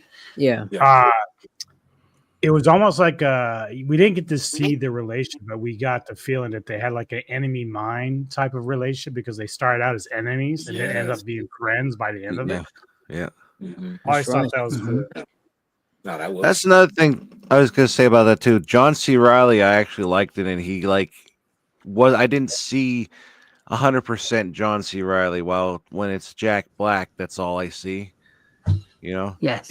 Yeah. Exactly. But I think John C. Reilly, I think he's a good actor. The thing is, I love that character, the John C. Reilly character, and I wish, obviously, it was set back after the Vietnam War, and then the next thing you know, the next few films are like closer to our time, and Suck me, you know. wolf. I also like John Goodman's character in Skull Island. How he was this I love his sort character. of Carl Denham, but not exactly. Like he was, he's like Carl Denham if you were focused on science rather than being a big cinematic showman who then turns to greed by bringing back a live specimen of this fantastical world that's hidden away from modern eyes. Yeah, I've always, I can watch actually Skull Island a lot. I actually can sometimes watch that bigger than some of the other Godzilla movies, the MonsterVerse. Like, I love 2014, love Kong Skull Island, and the more I watch the New Empire, the more I'm appreciating it. I think I actually watch the New Empire more than I watch Godzilla versus Kong, because it's just for me, it's a mixture of old school action adventure movies mixed in with like the classic storytelling that you used to get with the wackiness of the Showa era. Right. Yeah. So it's like a modern day Showa era movie. That's how I look at it. So that's why I think I've grown a bigger appreciation the more I watch that movie. So, Mr. Jedi Grand Velle, what's your overall thoughts of the different versions of Kong? Well, I think pretty much have covered all the bases. I mean, it's each one has their own unique flavor.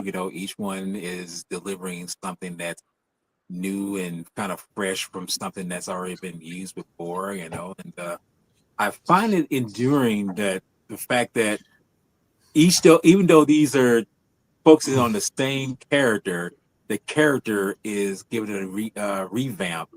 And to me, I think that's a good thing, because it's like, okay, we've seen many films that are redone over and over of certain stories and certain characters, but Kong has a unique, entity about it that makes him stand out among so many other characters that we've seen before. We've seen Dracula been done before. We've seen werewolves done before. We've seen Frankenstein done before. But Kong has something about it, you know, through the 33 one. We see something he's being done in stop motion. We see him in the Toho iterations where he's in a man in a suit, and the same way with the 76 one. You know, the 76 and the 86 version of him in King Kong Lives.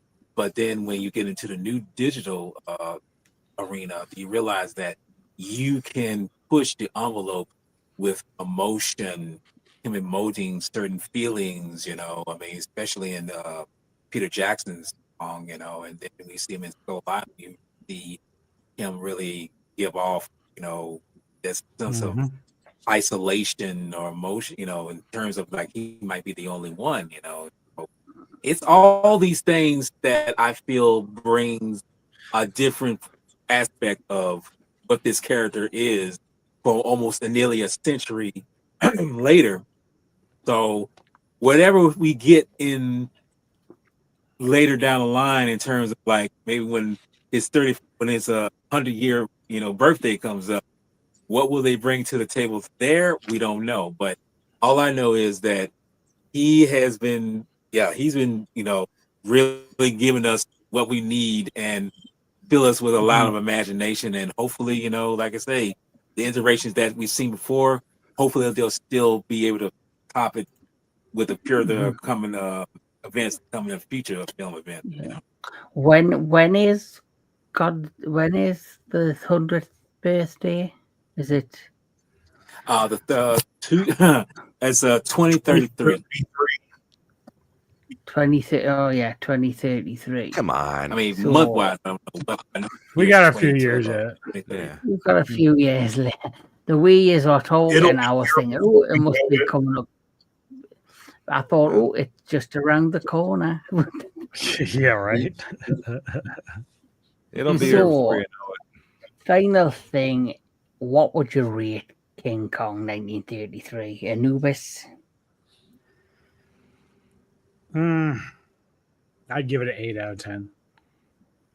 Cool. Anthony Jordan, Perfect score. 10 out of 10. Mr. Tony the Dead, 10 out of 10. A 10. Fuck a 10. Whatever you say, Billy Bob. Yeah. Daniel Miller, I give it a full house, a 10 out of 10. Jedi Granville, Well, you already know what I'm going to say. I give it a 10 out of 10 forever, baby. So it's just that that's the good. way I like it. Forever. And of forever, course, ever. I Well, I know would that's what give you it like. That's the- why I said it. Mhm. Stop I'll flirting, give it you a two. 10. I'll give it a 10 out of 10 because it's if it's historical, you know, it's what it's done for cinema. You know, it was something that stood the test. It stands the test of time. It's a movie that had helped reshape cinema, and like you said, it made history, having to be the first film with its own music score handmade for that particular film. Gentlemen, as always, it's been a pleasure having you on the Entertainment Headquarters and Kaiju Connections. Thank you to all of the amazing audience members for watching tonight. But this is just the beginning for King Kong on the Entertainment Headquarters and Kaiju Connections, because the first half of February I am dedicating to the month of Kong, because I'm building up to my exclusive interview with the lovely Linda Miller from King Kong Escapes. So what is coming up next on the Entertainment Headquarters and Kaiju Connections? So on the 13th of February at 2 p.m. Pacific time, we have the Godzilla vs. King Kong review. Then we'll have King Kong Escapes on the 14th, another live at 2 p.m.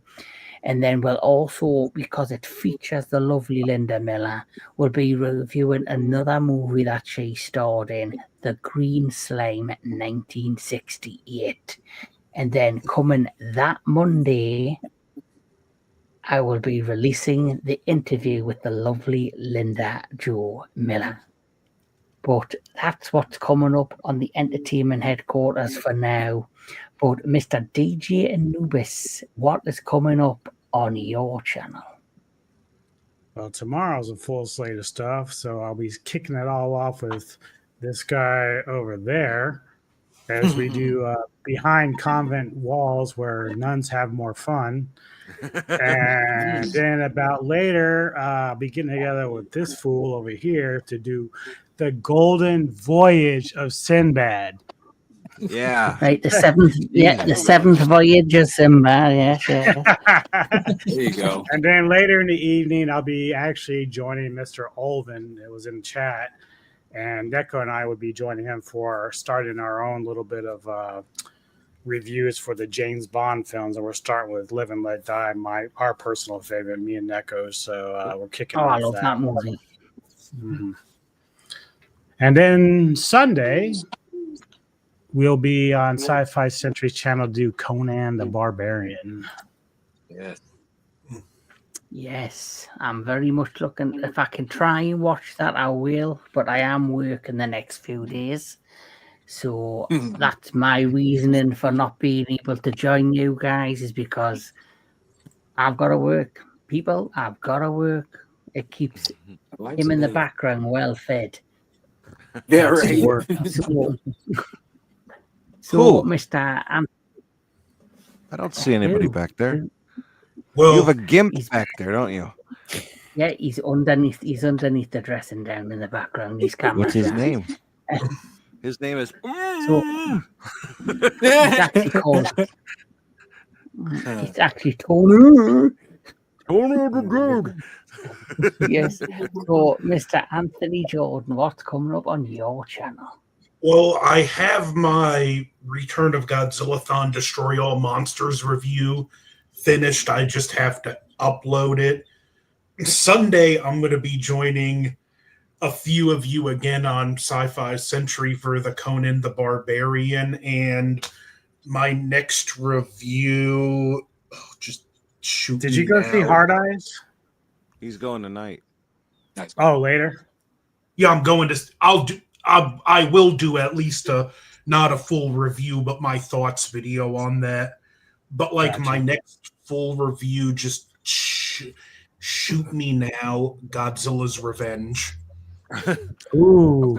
Well, I see, I've never heard of that Godzilla film. Shoot me now. Is that new? Is that like new MonsterVerse? You're right. Yeah. I wish. Do me now. Mr. Tony the Dead, what's coming up on your channel? Just what Anubis said. We're gonna reviewing Behind Convent Walls tomorrow. I didn't pick one for next week, did I? Not yet. No, I have to pick that yet. Then of course all Thursday, Friday, and Saturday next week, doing all those things that you talked about, the Godzilla Kong and Green Slime and all that. And then my birthday at the end of the month, we're doing all the well, not all of them, but certain George Romero ones. Yeah. Yeah, yes. I forgot to mention on the, I think, is it Wednesday the 26th of February, we are doing an Into the Darkness franchise special, and it is to celebrate Mr. Tony the Dead's birthday. And what we will be doing, we'll be reviewing a number of the Dead movies by Romero, yes. So that's something else coming to the channel I'm very much looking forward to. So that's going to be a lot of fun with these guys. So, Mr. Daniel Miller, anything coming to your channel? Anything on the channel front? There's nothing coming immediate as of yet, but I have started to get back into my illustration and my creative writing. So I do plan to do some more audio narrations and possibly some more time-lapse drawings if I get the time.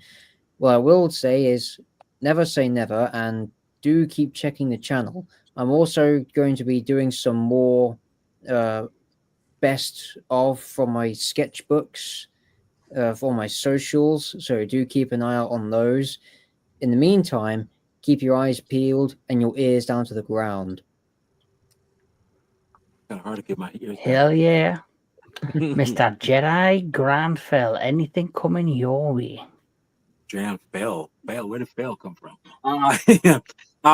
Yes. I should mention that I will be hopefully in like a month or two time. I'm going to get to where you glorious people are at, being able to do these things, and everything. But as far as, being on other people's, channels, I will be attending next week for the Hong Fest, and continuing that. And I will be this coming Sunday, as Anubis said, doing the Conan Barbarian reviews. So other than that, but yeah, I hopefully will have myself being able to do the things that you glorious men do. And hopefully when that happens, I will be able to not stuck at it, Oh, we'll be there 100% away, 100% to guide you all the way, Mr. Jedi Grand Velle. I said fell before. I think that's because I think Daniel said keep your eyes to the ground. So I was thinking, I'm gonna fall over here. Yeah, well, that's why I say keep my ears on. Like my ears can't get down there. Yes. So, but anyway, it's been a blast. King Kong, a legend, a kaiju legend, a cinematic icon. And his days are still very much bright when it comes to this big screen.